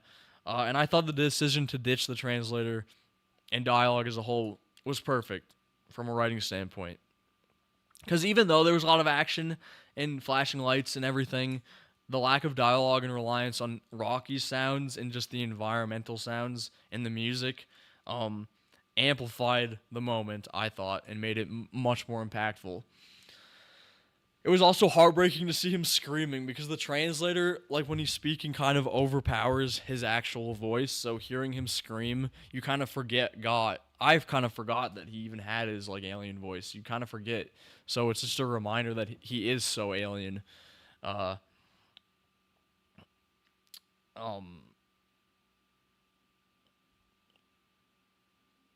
Sorry, I just lost my train of thought. And we also get to kind of imagine how Grace would feel knowing Rocky was doing this, like how upset he would be, because Grace is also pretty selfless, and he cares more about Rocky, I'd say, than himself, I would argue. And we know that for a fact in a couple scenes from now, actually. So the scene ends, and we don't know if Rocky's dead or alive or anything or what happens. So we cut, and now we're to a very slow, very quiet scene, especially compared to all this action we just saw. Grace wakes up alone. There's no Rocky, and he follows traces of like ash and carbon residue on the ground, which is pretty horrifying. It's basically blood. Imagine like streaks of blood all over the ground. It's basically what we're seeing. And it's the byproduct of Rocky, deteriorating from the oxygen, damaging him. And we find Rocky slowly dying, collapsed, which is so sad to see his like body laying on the ground, like dying. It's so sad to see, even though he is like a puppet. It's crazy. And so this scene is great. The next couple of scenes are great because they're very quiet. So the pacing's, not pacing. I guess pacing. All the hype we've been seeing rise has just dropped, and now it's kind of slow. So the audience gets to sit with everything that just happened. We kind of like get to just ruminate on all the events that just took place really fast, and also are just sitting wondering what's going to happen to Rocky. I thought he actually had died at first. I thought we were in like towards the final act of the film, that he was dead, and that there was going to be some kind of memorial for him on Earth or something like that, because I hadn't read the book. I had no idea. But it was a fake out. Buddy is alive. Bro is alive. But before we know if he's dead or alive, Grace is extracting the Tamiba samples from the collector that they got, and he's testing them while Rocky is dead or alive. We don't know yet. And he confirms that the Tamoeba can kill the astrophage, that the Predator works, and he records a journal entry about it in the science log thing. And part of him is angry, one-sided conversation directed at Rocky, telling him he gave up too soon and that they still have work to do and that he can't do this alone. So yeah, we see in these moments while Rocky is down that just how much Grace cares about him, and also the third act of the film is pretty much all set up. We need to get the Predator bacteria back to Earth and back to Arid to save their respective civilizations. So Grace falls asleep next to Rocky, which is very fitting. It's a callback to earlier in the film when, if you guys remember, where Rocky was insistent upon sleeping next to Grace to make sure that Grace would wake up. And when back in the beginning of the film, it was kind of more of a nice gesture in Grace's mind. Now here, it's like it's real. He's sleeping next to Rocky to actually make sure that he's still alive. So great mirroring here, great callback. It all comes full circle. And luckily enough, Rocky wakes up and he's okay and he's recovered.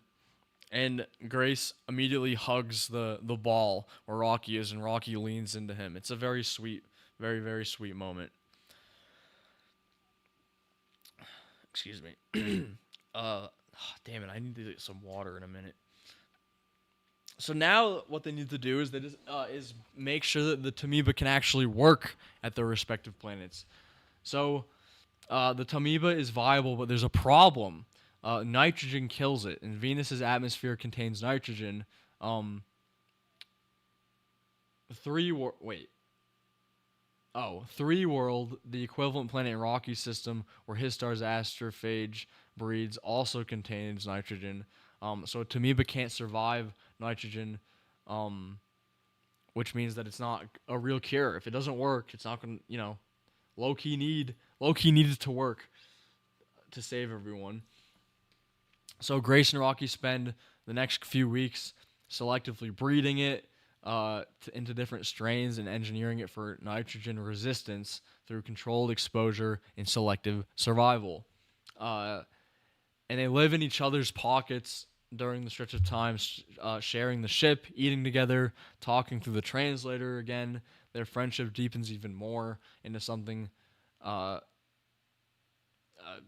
hold on here. Yeah. Because now they've both survived the near-death experience, so they're even closer than before. So it's great. It's so good. Seeing characters work together, seeing characters sacrifice themselves for each other, seeing characters have deep conversations and meaningful moments with each other that aren't arbitrarily thrust upon each other because the writers need it to happen. It's all organic, and it blossoms realistically. It's so good, and it's between a rock and a guy. It's not even it's not even between. Think about this real quick. Isn't it crazy that we have a literal rock and a guy that have a better relationship than new modern Star Wars or Marvel or any of these modern mainstream films? I know that there are films that aren't mainstream that have these good characters and connections, but it's crazy to me that a literal guy in a rock, like at the end of the day, it's a rock who doesn't have a real voice, has a better relationship than like half of these other huge giant IPs with all this source material to work with. This book came out in 2021. The movie was filmed like within the last couple of years, and it's not from a main IP. It's not from a huge franchise or huge book series. It just kind of spawned in the last not even 5 years, and somehow the movie has some of the best character development and best character relationships than all these other massive IPs that have millions of pages of source material upon movies. It's insane. It's crazy. It's absolutely crazy.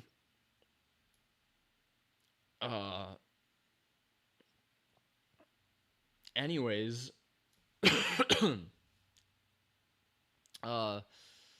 sorry, I lost my train of thought here, or my notes.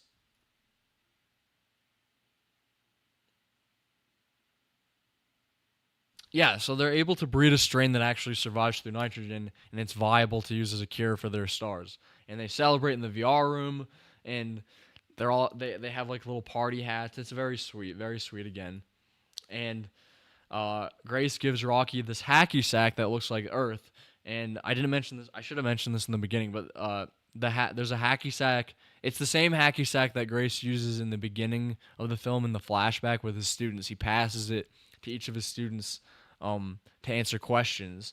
And to me, I thought that the the hacky sack sort of represents well, it's all obviously representative of Earth, but it's also symbolic of innocence on Earth, like through the kids and everything in the classroom.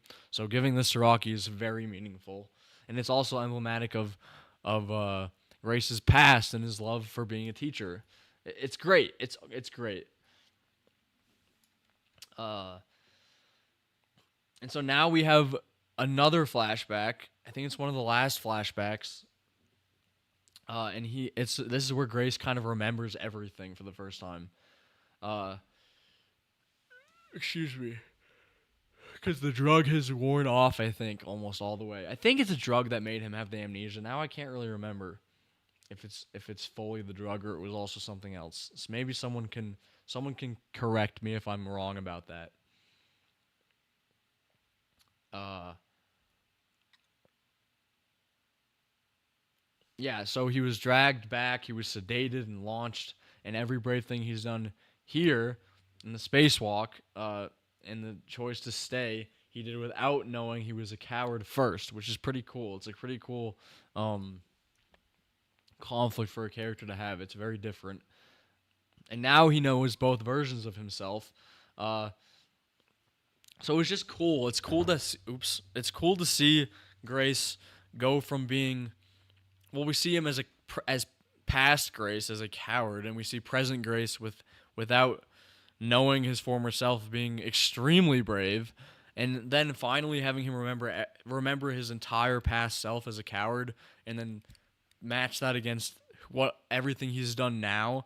It's just crazy, and like it's clear that he doesn't really know what to think of himself or what his future is or anything. He's kind of like a brand new human at this point. I would argue he's like a brand new person because he's fully realized this new brave self, and he's also fully realized this whole other cowardice self, and it's all come together into one.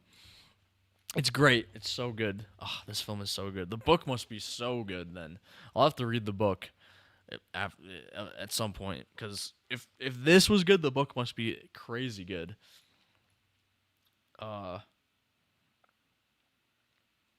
so yeah, they Rocky and him get the strains ready, and they call it the Tomiba 80 for Venus conditions, and then there's Tomiba 82.5 for 3 World, which is Rocky's sun equivalent. And Rocky helps repair the Hail Mary's damaged uh, systems and transfers 2.2 million kilograms of astrophage from his own ship to get uh, Grace back home. And so now they have to say goodbye, which was super sad. I hated them having to say goodbye. It was so sad because neither of them wanted to. And the translator rendered it goodbye, friend Rocky, and then goodbye, friend Grace. Uh, and I think he said like your face is leaking, which was kind of funny. Nice little cute moment. And they hold their respective versions of a thumbs up. I think they both do thumbs down because Rocky keeps getting it messed up, which is sweet. Uh, and so yeah, they both go on their respective journeys back home. And the AI in the Hail Mary tells Grace it'll take about 4 years for him to get home. Oh my gosh, so good. It's so good. So now we have a little bit of a something more not interesting. A twist you might say. So Grace is on in the beginning stages of his trip back home. Uh, you know, resting everything. Excuse me. Excuse me. And then there's a warning that he hears, and it's a contamination that is detected. He goes back to check on the Tomiba farms, uh, and he sees that the Tamiba 82 or whatever, this one of the strains uh, bred for Rocky's planet has evolved an unexpected property. It can pass through xenonite at a molecular level, and standard Tamiba can't do this. This strain can. So the whole problem here is that, okay, well, if the Taniba can um evolve to pass through xenonite at a molecular level, that's a huge problem for Rocky because Rocky's entire ship and everything is made out of xenonite. Uh, and his fuel storage is also xenonite. So that means that it would eat his all of his fuel and he would die in space. So now there's a huge dilemma for Grace, and he's faced with another difficult choice here. Save Rocky or go home, because he can't do both. The main difference, though, with his decision making here is that now he's fully realized his entire being, his past self and present self. He understands everything about himself now, for the most part, because he has all his core memories back. And I would actually argue that having all his core memories back about Earth specifically actually pushed him to save Rocky, which is what he does. Because he doesn't have much left on Earth. He has no parents. He has no partner, no real attachments other than his love for teaching. And he was also used and treated like an asset more than a conscious person by the government, which would, I would say, would alienate anyone against the government and against going home. So he runs the numbers and he decides to spend what fuel he would have used to go back to Earth to go save Rocky. And he turns the ship around. Excuse me. Oh my god. But before he does, he puts all the information, all the stuff, all the research, everything he's done, and he puts it into the probes and launches the probes to Earth so that he can still save Earth. And he turns the ship around and heads back to save Rocky. And I thought this was probably one of the most, triumphant parts of the film because, like, everyone was so sad. The audience, my audience and myself were sad that he had to leave Rocky. So seeing him now make that decision, he's still saving Earth and he's going back to save Rocky, and we get to see more scenes between him and Rocky. I was like, yes, this is exactly what I wanted to see. He finds Rocky's ship and it's dead in space, and there's no fuel at all. So Tamiba has obviously eaten up all his fuel. But he finds that Rocky's alive, and they dock. Grace explains all the contamination, and they work out a solution. They rebuild the Tamiba farms using iridium steel instead of xenonite, a material the evolved strain can't penetrate. They fix it, and then both sets of cultures are secured. Both civilizations have their cure, and the probes are flying towards Earth, and the missions are over, but Grace has no way home. So I know that they used the iridium steel to fix the leak, but what's to stop the Tamiba from breaching that eventually? Because if it breached the xenonite, excuse me. Sorry. Oh boy. If it breached the xenonite, if the Tamiba breached the xenonite after a couple weeks, it was able to evolve to breach it on a molecular level. Then what's to say it can't do the same thing with iridium steel? Maybe there's a reason in the book that I don't think there is one in the movies that they said. Maybe I'm wrong. Someone can point it out to me if I'm wrong, of course. A book lover out there. It was a little problem I had, though. It's a little bit of a plot hole. And now we're back on Earth, present day, not a flashback this time. And Eva retrieves the probes from Grace. And this is a scene apparently that was original to the film, not in the novel. So it's an older Eva. She's probably 10 years older than in the flashbacks.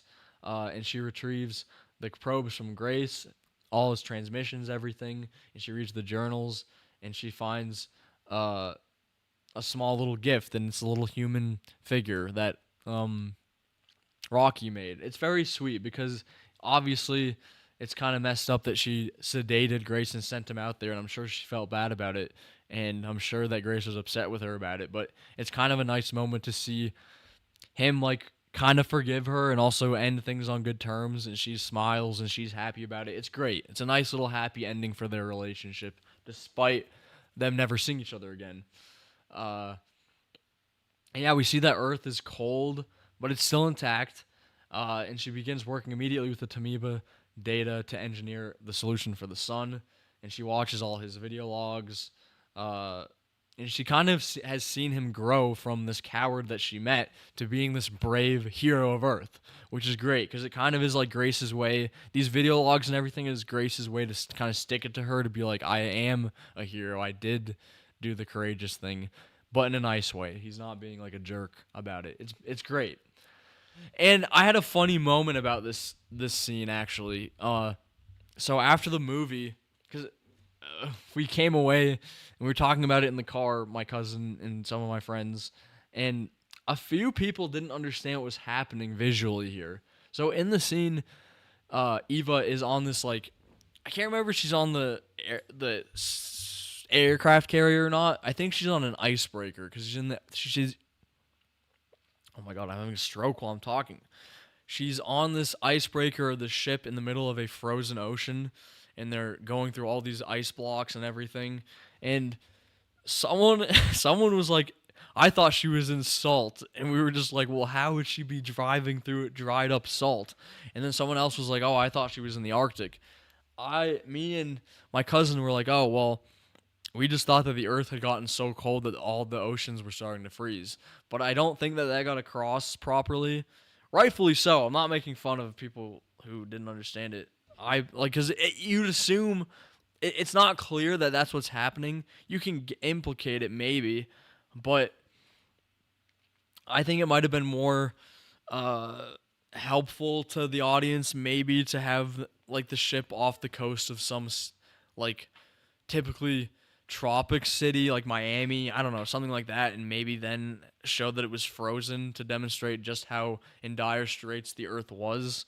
Because, yeah, one could just assume they were in the Arctic for whatever reason. I don't know. Just a small thing. Uh, Excuse me. Oh boy. It's not even that late for me. Why am I yawning? It's only like 5 o'clock. And now we're on Arid, which we haven't seen yet, which is pretty cool. And Grace wakes up to an alarm in this beautiful home. At first, you think, oh, maybe he's back on Earth. It's not. He's not. He's on Arid. And he's not on the Hail Mary. He's on Arid. And it's like this cottage on a beach, and it's a biodome. We find out that Rocky and his civilization has built him like his own biodome to live in, with like a replica of an Earth beach and in like a home and everything. It's perfect, and he's living a happy life on Arid, which is pretty cool. Because he can't live on Arid itself, or he'd die because the atmosphere and everything would kill him. And we also see him communicating with Rocky without a translator. He can understand Rocky, which is also cool. So he's obviously been here for quite a long time. And he's happy. It's so nice to see him happy. It's like a happy ending.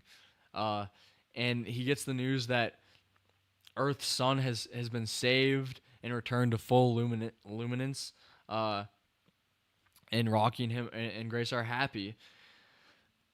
And they have, I can't remember the exact conversation, but they have a conversation. Oh, Rocky informs him that he has a ride home whenever he'd like. And Grace thinks about this, and he without saying it, he chooses to stay on Arid, which I think makes complete sense. There's nothing for him on Earth, really. Even though he is a hero, he was treated bad. He doesn't have any parents anymore. He doesn't have a wife or anything. And he's happy with Rocky. Their friendship is his life now, which is beautiful. It's so nice. And then the scene in the film ends with him walking into a biodome cave thing, which and it's a classroom. And that was the one thing he really loved back on Earth was teaching. and now he's teaching a bunch of little Rockies, little Iridians, and that's in the last line of the film is he asks, he cracks his knuckles and he says, "Who here can tell me the speed of light?" And then we cut to a bunch of little little Rockies raising their hands, and then the film ends. And that's Project Hail Mary. We got through it pretty quick. It's so good. I love this movie. I want to see it again. I've only seen it once. I was going to try to see it again before the stream, but movie theaters cost a lot of money, and I simply was not going to spare the money again, unfortunately. Hopefully someday won't be that way. But kind of trying to save some money right now. I love this film. I do want to see it again. I'll definitely either buy it. I'm going to try to buy a disc or something maybe. Or something. I need to see it again when it's out of the theater. So well done, so well written, and what's crazy, I mean, it's not crazy, but it was co-directed, which is pretty cool and or interesting, and they both worked. I have their names here. Hold on. What are their names? Phil Lord and Chris Miller, and they did the Lego Movie. Great movie. Cloudy with a Chance of Meatballs. Great movie. 21 Jump Street. I haven't seen it. I know I haven't seen it, but I'm pretty sure that's a great movie. And Spider-Verse, which is a great movie. They've done they have a pretty stacked past set of movies that they've done. And this is very different because all of those except for one are animated. And this is and they're like basically comedies. Like pretty much exclusive. I'd say they're all comedies. Spider-Verse isn't really comedy, but it's pretty close. And this is a pretty dramatic film with a lot of existential questions and ideas, and I'm pretty impressed that they pulled it off so well, especially being a book adaptation, and apparently a good book adaptation. I mean, there were some elements that were definitely not, from my research, that weren't in the film that were in the book, and some original scenes that weren't in the book. But some of the people I saw it with who read the book said it was a great adaptation. Something that I personally really enjoyed about it is how positive it was. It was a dystopian situation that the Earth's sun was going to literally go out, but it ended with hope, and the Earth was saved, and humanity actually lived and prospered. It wasn't like a dark, horrifying, terrible ending where humanity's bad and isn't gonna win, which a lot of dystopian films do. So I appreciated that about it. I appreciated how great Ryan Gosling was, and I learned after the film that he was super involved in ideation and bringing a lot of ideas and concepts to the table for the film. He was super invested in it. He said that in an interview that he read the script during the time of, it was during COVID still when he read the script, I think, or was handed the project. Excuse me, which was a very dystopian time. And that's when movie theaters were closing. Everything was closing. There was people were not, it was a bad time. It was a bad time across the globe for a lot of people. So he enjoyed getting this hopeful project that, it started dystopian but ended up hopeful. I just liked it. I love Ryan Gosling's attitude about this film and in the film. Rocky is great puppet. All the practical effects were awesome, and I'm not like a CGI hater, although I've definitely crapped on CGI in the XR stage in other streams. I just think it's usually not used well or paired well with practical effects. If it's paired well, it's great, but a lot of the time it isn't. But all the effects were great. All the special effects and practical effects were great. Acting was great. Writing was great. The non-linear storytelling was great. They actually utilized flashbacks to inform stories or the story, and not just as a tool for expositing information to the audience like a lot of films do and a lot of shows do. Like Stranger Things was a huge culprit of using flashbacks to exposit information, even exposit information we just saw moments before. in the show.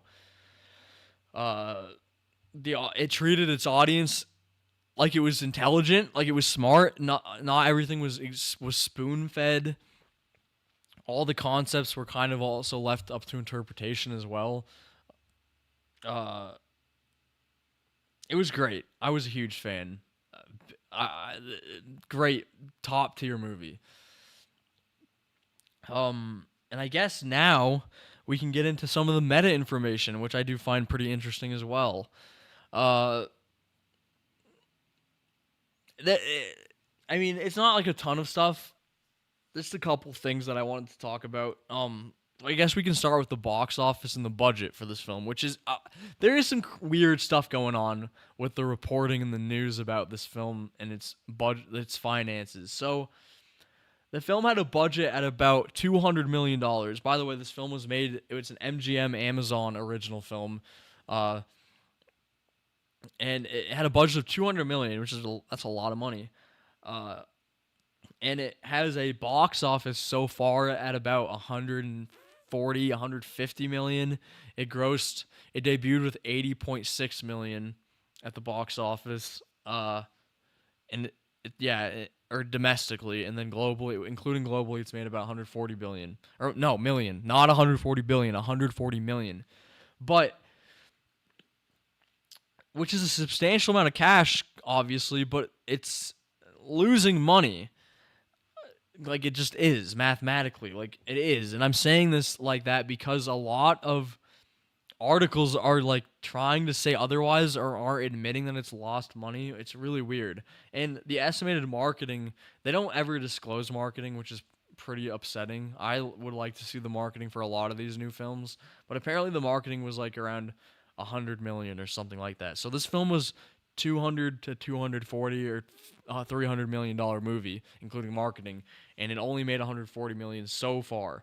And that's not to say that the film is bad by any means. I don't think a film's financial metrics should be conflated at all with if it's a good movie or not. I've said this before, but I have to reinforce that idea. But I do find it odd that all these articles are like pretending like it's super financially successful when it's really not. And I'll pull it up. Hold on. Let's see. Hold on. Is that it? No. Where is it? Okay, let's look at the Deadline article first. Oh, we can pause that.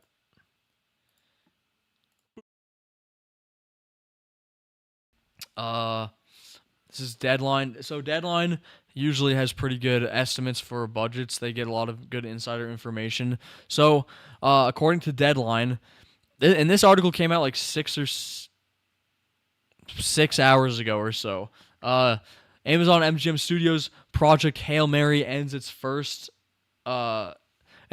week at 4,007 theaters with $109.7 million after a $6.1 million Thursday, off 10% from Wednesday. The hope is that Weekend 2 will emulate Dune Part 2, which was down 44% with around $45 million.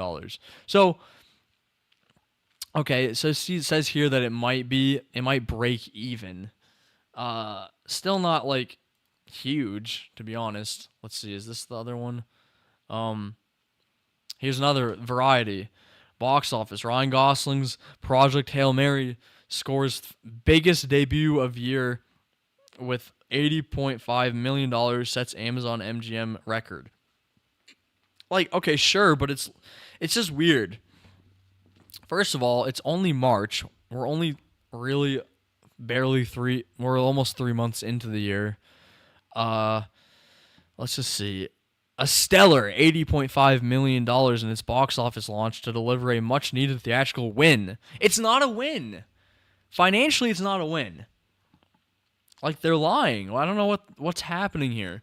This marks the studio's biggest opening ever, shattering the record set by the 2023's Creed 3 with $58 million. It's also the largest debut of the year, above February's slasher sequel Scream 7 with $63 million. Heading into the weekend, Project Hail Mary was projected to earn $65 million or more at the domestic box office, excellent reviews and positive word of mouth helps to propel initial ticket sales even higher.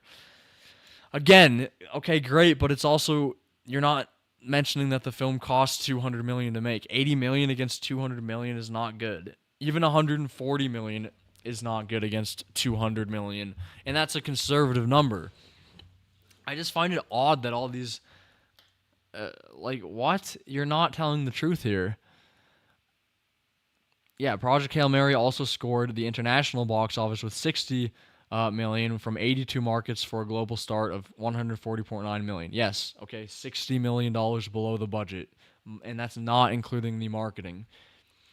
It's a loss. Like, it's a great film. Again, let me just keep saying that it's a great film, but it's not financially successful.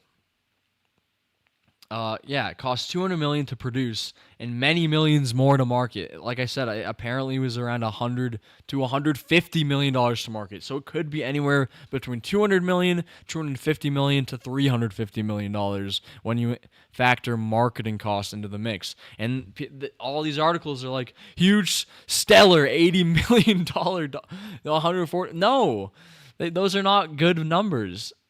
You're gaslighting yourself. Uh, and that's not to mention that uh, theaters get to take about half the ticket sales. Okay, maybe they're actually going to address it here. Amazon MGM needs the movie to stick around beyond its debut to justify the price tag. Phil Lord and Christopher Miller. Blah blah blah blah blah. Okay, at least they're admitting it there. I just find it weird that none of the articles are saying that it has lost money. I guess it's too early. It's only been a week. We'll see. Maybe I'm being too harsh, but I just don't like when these articles come out and they're like, box office win. It's like, it's not though yet. It's been a week, and a lot of people don't stick around in theaters that much anymore. I'm just gonna put that out there. We'll see. I hope it's financially successful. Highest gross. I find it crazy that it's the highest grossing film. I'm glad though. Project Hail Mary from Amazon Inc. Metro Goldwyn Mayer Studio, aka MGM, was the #1 film in the U.S. and Canadian box office this weekend with $80.5 million worth of tickets, scoring the highest grossing debut of any movie this year.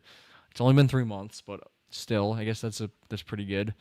What else? Anything else in this article? Not really. What about this one? Looks unstoppable as at #1. I mean, okay.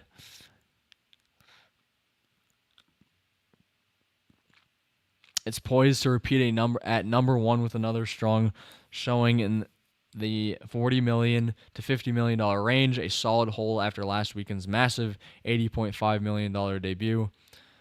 I will say, okay, if they can keep up 40-ish million, even if they hit $30 million next weekend, then they'd at least break even. But these aren't crazy. I don't think these are insane numbers.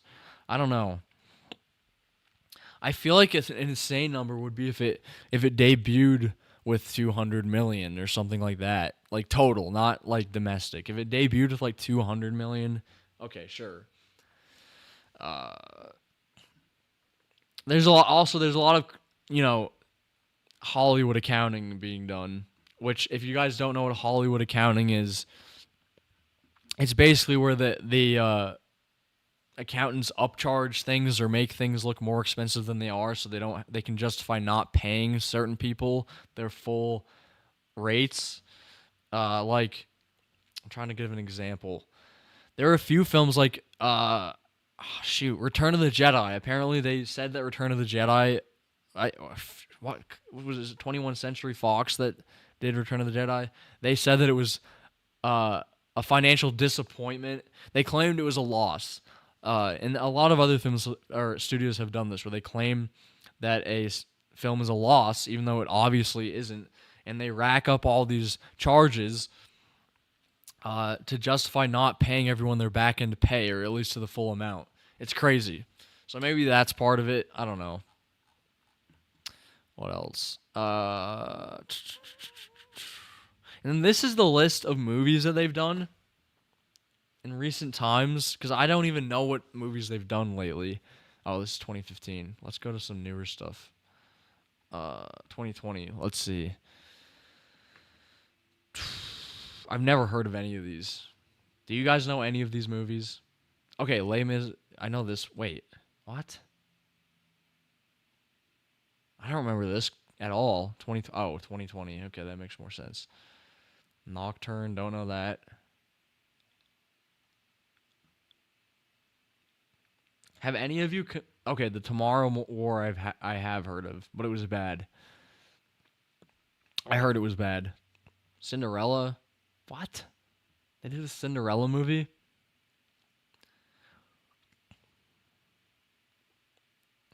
I've never heard of like any of these movies. Have any of you heard of any of these Amazon movies besides the Tomorrow War? And the only reason I knew about that was because Chris Pratt was in it. Hotel Transylvania. They did that movie too. 4? There's 4?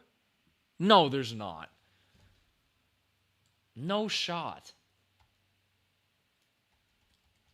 Hold on. There's 4? What? Starting in 2012? Oh my god. I didn't know that. That's insane. Okay, well they did that. ASAP Rocky Stockholm Syndrome. I don't. Is that a movie or a song? Argentina, 1985. The Sound of 007. Oh my god, I saw my. Oh my god. My Policeman came out in 2022. Oh my god, that was so long ago. I saw the premiere for this movie. I didn't think it was good. Harry Styles is in it. It's not that great. Not that great. Uh, that's crazy that they did that movie. That's insane. What else? Shotgun Wedding. I don't know what that is. Does anyone know any of these? Saltburn. Ugh. That movie was so terrible. At first I liked it, but it was disgusting. Candy Cane Lane. I heard American Fiction was good. The Beekeeper. I saw ads for it. That was so silly, bruh. With Jathan Statham. Is that how you say his name? Roadhouse. The Blue Angel. Die Hard 2. What?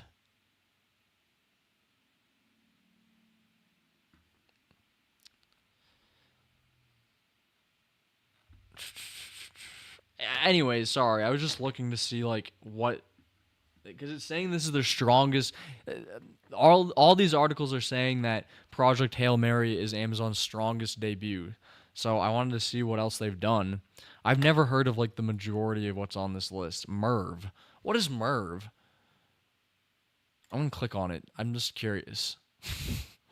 Merv is a 2025 American romantic comedy film directed by Jessica Swale and written by Dane Clark and Lindsay Stewart. Okay, well, what is it about? Teacher Russ and optometrist Anna Scher not Anna Scher. Sorry, Russ and Anna share weekly custody of their dog Merv since their breakup. However, Merv is diagnosed with a depression due to their breakup, upon which Russ takes him to a dog hotel in Florida. Well, yeah, this obviously is not going to do well. This came out like last year. What? It came out like 4 months ago. I've never heard of it. Like, yeah, none of these films are like, no one knows any of these. What's Pretty Lethal? This came out after Project Hail Mary. Oh, God, this looks terrible. Oh, God, what is this? Pretty Lethal is a 2026. Oh, wait a minute. There's actually kind of a stacked cast in here. Uma Thurman is in it. Okay. In this film, a dysfunctional ballet troupe is forced to take shelter when their bus breaks down en route to a prestigious competition and must use their training to fight back when a gang of armed men Okay, this sounds ridiculous. Oh my god. This is like Girl Boss movie number 1. This is like a joke. This came out 2 days ago worldwide. Hold on, now I'm intrigued. So you're telling me that a group of ballet dancers took out a group of armed robbers? Armed robbers. No shot. I don't believe you. Los Angeles ballet troupe dancers Bones, Princess, Grace, Zoe, and Chloe are invited to attend a competition in Budapest. Wait a minute.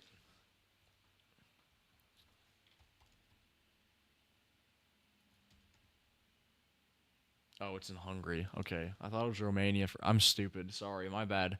I thought they were doing a stereotype. Isn't that a stereotype that there are robbers all over Hungary? Or is that Romania? That'd be kind of funny. Um, Sorry. In Budapest, and are accompanied by their dance instructor, Thorna Davenport. After arriving in Hungary, their bus breaks down in a forest, and rather than wait for the driver to fix it, the group decides to search for a nearby town to make a call. They soon encounter the Termok Inn, run by Devora Casimir, a legendary prima ballerina who runs a performance art themed hotel. Oh my goodness. All five girls are welcomed in. I'm assuming that's what's her Uma Thurman's character. All five girls are welcomed in. They change into their tutus, bruh. I don't think I've ever seen tutus written out in real life. To replace their clothes that got wet in the rain. Is that the best? Wait. Why?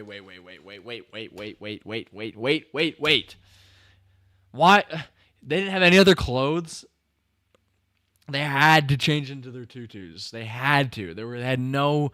You're telling me there's no shot that they didn't have Adidas pants lying around or sweatshirts. You're lying. Are you serious?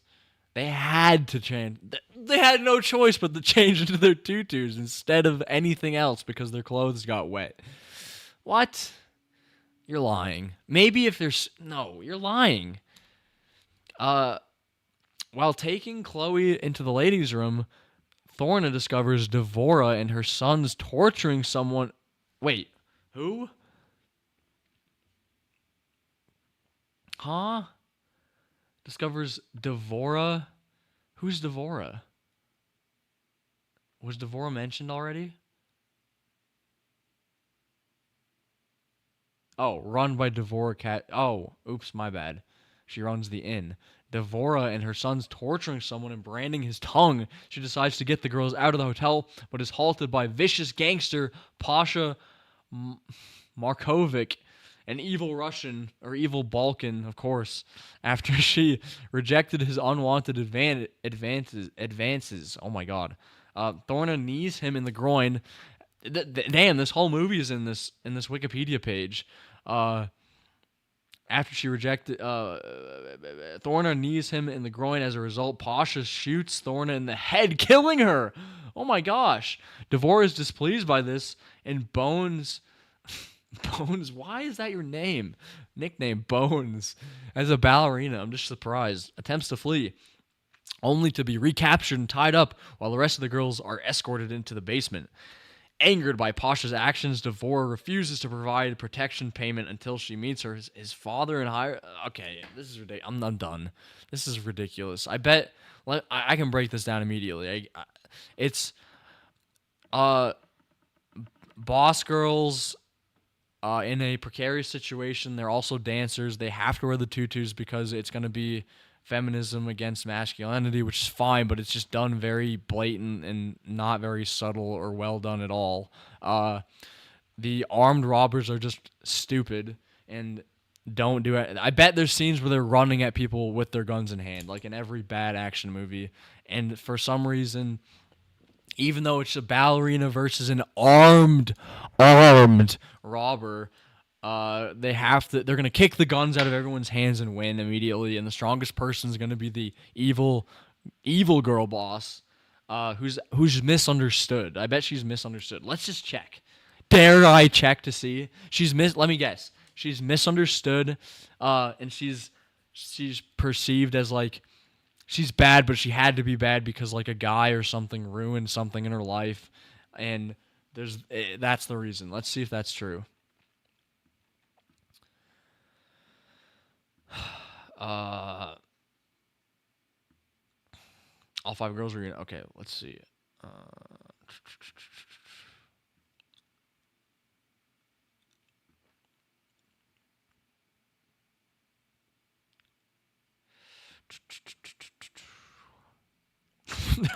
I just read C4 rigging the.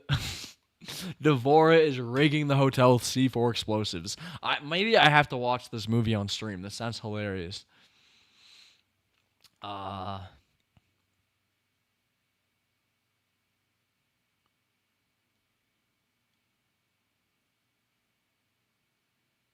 I knew it! I was right! I was right! Oh my god, that's so funny. Listen to this. I was right. I called it immediately. Uh, Bones gets the other girls out, but is captured by Devora, who's the villain girl boss of the story, who shoots Pasha in the legs, revealing that his father, a man, was responsible for her prosthetic leg due to her father's inability to pay off a debt, thus ending her ballet career. So okay, exactly. So she wasn't just bad. She's bad because her career was ended prematurely because she was shot in the leg because of a man. I just called it. I didn't even have to read the Wikipedia blurb to know that that was the whole. That's so funny. That is funny. I'm sorry. That's too funny. Oh my god. This is how bad media is generally. It's insane. I didn't even have to read the Wikipedia even like a paragraph in to know the exact plot of what was going to happen.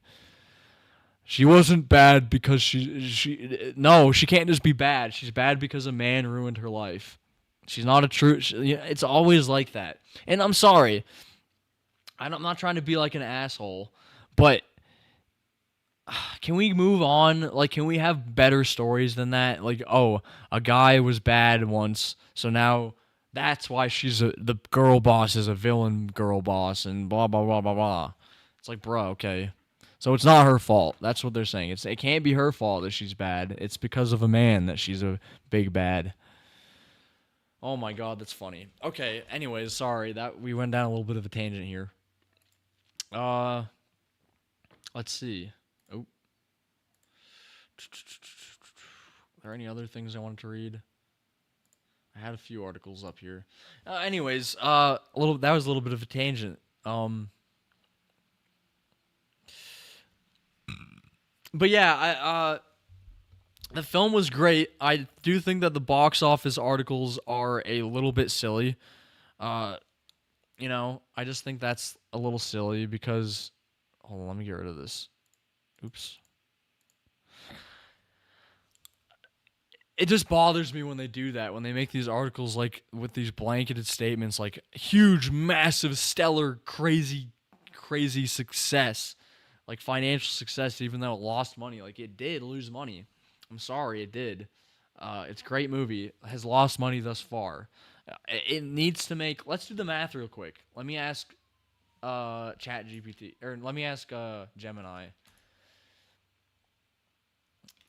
Let's just do the math on how much it would need to make a profit. Because on average, you need to make at least 2.5 times your budget back to be profitable, is the rule of thumb in the industry.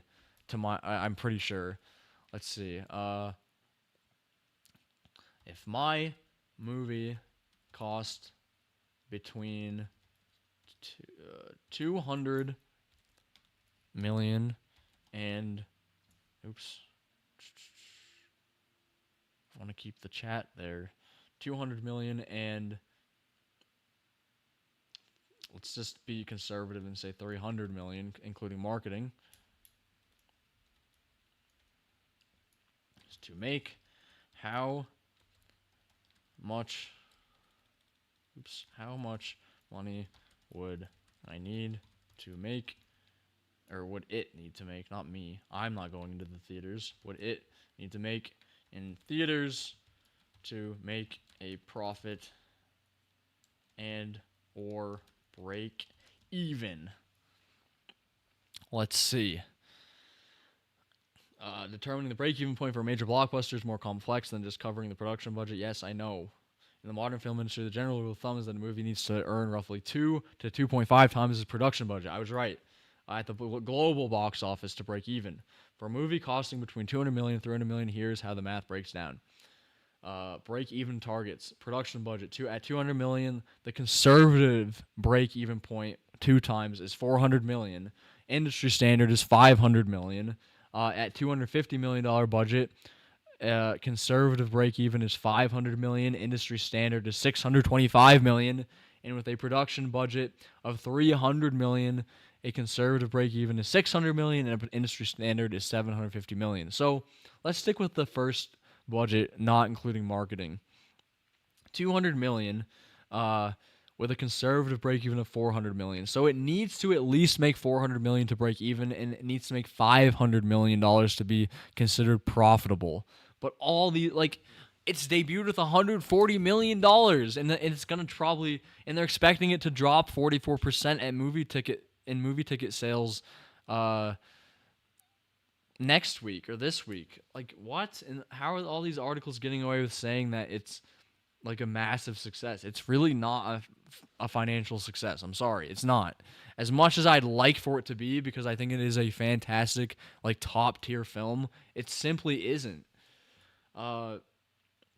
It's just weird that the media is saying that it is. It's not. It's literally mathematically not until it needs to make like, how can anyone write an article about this film, like, financially about this film, and be like, okay, it costs 200 million, it's made about 140 million, expected to lose 44% in ticket sales. That's a massive success. No, it's not. I with a base Gemini, basically Google search, I found out that it wasn't. So why are these articles lying? I think that they've got to work with Amazon or in relation to Amazon or something. There's probably a reason, because it makes no sense to me. It just doesn't make sense. But I guess that's it. I really don't have anything else to say other than I thought it was a great movie. Top tier movie, probably the best movie I've looked at besides Lord of the Rings on this stream, on the series on the channel, and I'm excited. I do hope, and something I do want to mention that Ryan Gosling said that I thought was great. This is a quote from him. He said, Ryan Gosling tells Hollywood, quote, "It's not moviegoers' job to keep theaters open. It's our jobs to make things that are worth viewers coming out." Could not have been said it better myself. It's true. It's true. All these Hollywood people are petrified. I know they are. They're petrified that content creators like Mr. Beast or like Speed even, and people like that, and that AI are going to take away from their precious theater experience, which they don't really care. They don't care about the theater experience, a lot of these people. I'm sure a lot of them do, but the executives and the people who are actually running the show don't care about the theater experience. They care about they care about getting money bags in the seats of the theater so they can make money. And they care about their streaming services. They don't care about the theater experiences. I believe that the actors do, to an extent. A lot of them probably do. I don't want to dismiss that. They certainly probably do. But I hate this argument about, oh, we have to get people need to sit, people need to go to the theaters. We need to preserve the theater watching experience. It's like, okay, well, maybe make it worth me spending $30 to $40 to sit in the theater. And I say $30 to $40 because, like, you're usually going with people, and like a group like us four, it was 4 or 5 of us that in the car that went, right? Yeah. So, like, it cost me $15 plus like popcorn is going to be $9 for a medium, like, which is not that big really. And then drinks are expensive. Everything's so expensive. I will say the Cinemark wasn't as bad as like a Regal or a AMC. AMC charges $9 for a slushie, and that's just sugar and water, really, at the end of the day. What are we talking about here? So maybe make it cheaper for families and for people to go to the movie theater, first of all. Also make your movies worth seeing in the theater. Because a lot of them, sorry, a lot of them aren't. This one was. I'm really glad I got to see it in the theater. Great. It was a great time. I saw it with the great people. It was nice to go to a theater that was filled with people actually interested in the film, which I hadn't had in a long time. So that was nice. There weren't people on their phones because the film was good. It actually had people invested in watching. It wasn't like a slop fest like a lot of these movies are. But yeah, I just don't like the save the theater experience. A lot of the time, the theater experience is bad. No one ever talks about that. A lot of people are usually on their phones. A lot of people are loud. A lot of people just use it as an excuse to sit on their phone, just in a different area. To be honest, um, it's also annoying when everything costs so much. You can't pause the movie ever, so if you have to pee, good riddance to understand. Like if it's a complex or interesting story, you don't want to have to leave to go take a pee and then come back and I'll shuffle through a bunch of seats to sit down. So there's a lot of cons to watching it in a movie theater, to be honest with you. I don't get why people are so hardcore on it. I mean, it's fun when it's fun, but there are a lot of cons to it. I can see why people don't want to. That's why streaming services are so huge. Uh, I can't remember where I was going with this train of thought. Oh well, yeah, Ryan Gosling's quote. He nailed it right on the head. It is up to the studios, the filmmakers, the actors, the writers to bring us, the viewers, the actual consumers, the customers, to actually get us to sit in the theater and pay that money. Because at the end of the day, your movie is a product. It is. It is a product at the end of the day. You're commodifying it. The second it hits theaters, it's a commodity because you are expecting a consumer to go in there and sit and watch it and like it, hopefully. But you actually have to get us to sit there. And a lot of people are tired of the slop. They're tired of the virtue signaling. They're tired of the sequels and the reboots and the unoriginal ideas. And this, like, yeah, it was an adaptation of a book. The book it came out 5 years ago. Yeah, 5 years ago. The movie, like, it's a brand new. Oops. Oh shoot.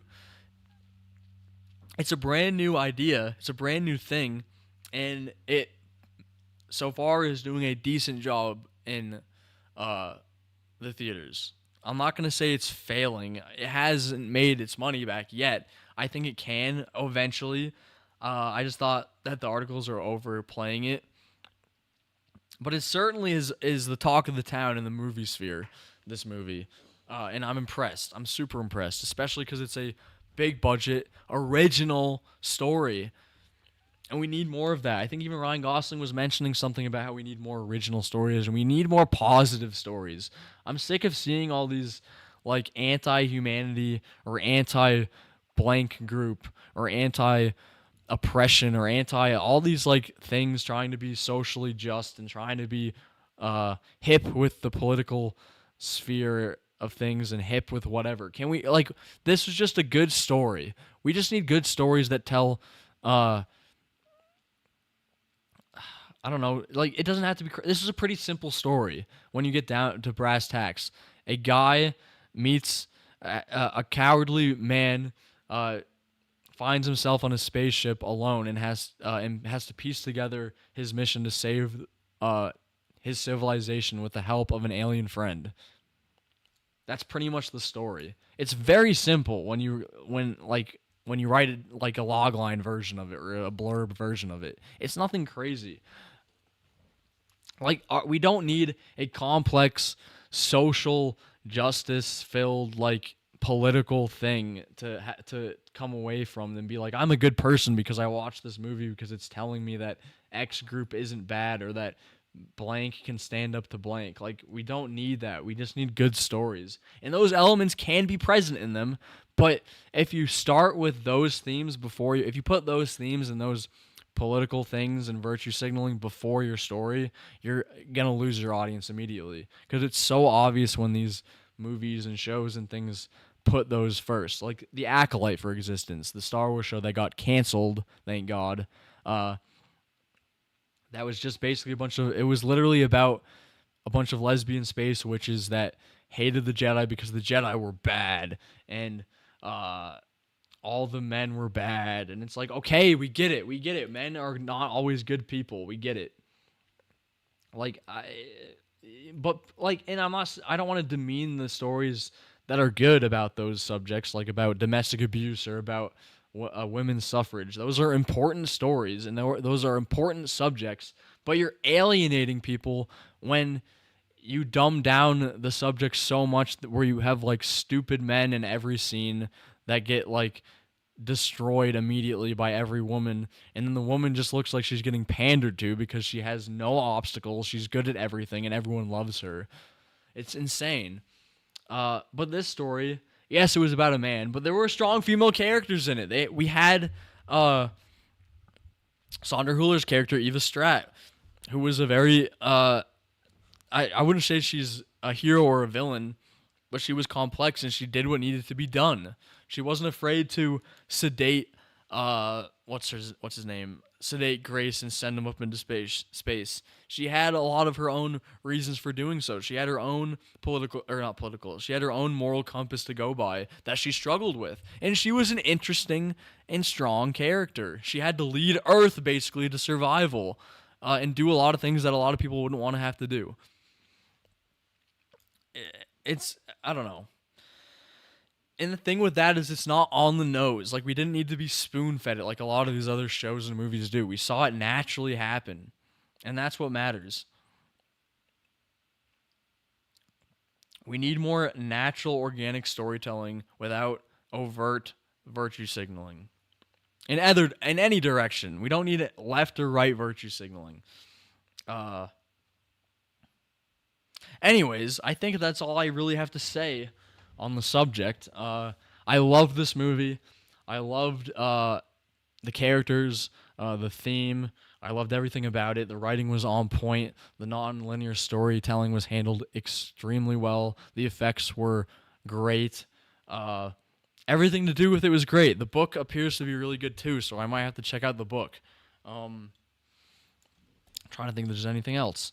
What time is it? It's 5. Oh, damn, it's not even that late. So, damn, this stream is short compared to the other ones. Normally, I go on for 5 to 8 hours. This is only 2 hours and 36 minutes.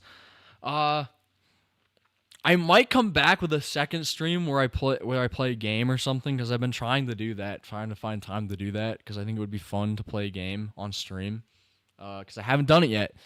So I might come back maybe in an hour or so, or a little later, to do that, which could be fun. I can just play like a chill game and chat about movies, chat about anything at all, really. Chat about anything.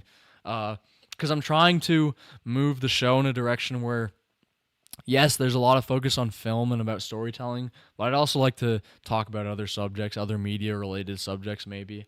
I'm thinking about doing a science sort of, not like super educational or anything like that, but like just talking about different subjects in science or conspiracy theories or like history, things like that. A plethora of things. And if you guys out there have any ideas for topics, subjects, anything at all that I should cover, I'm not going to try to do political stuff. I don't want to do that really. But, other media related or like fun subjects to do.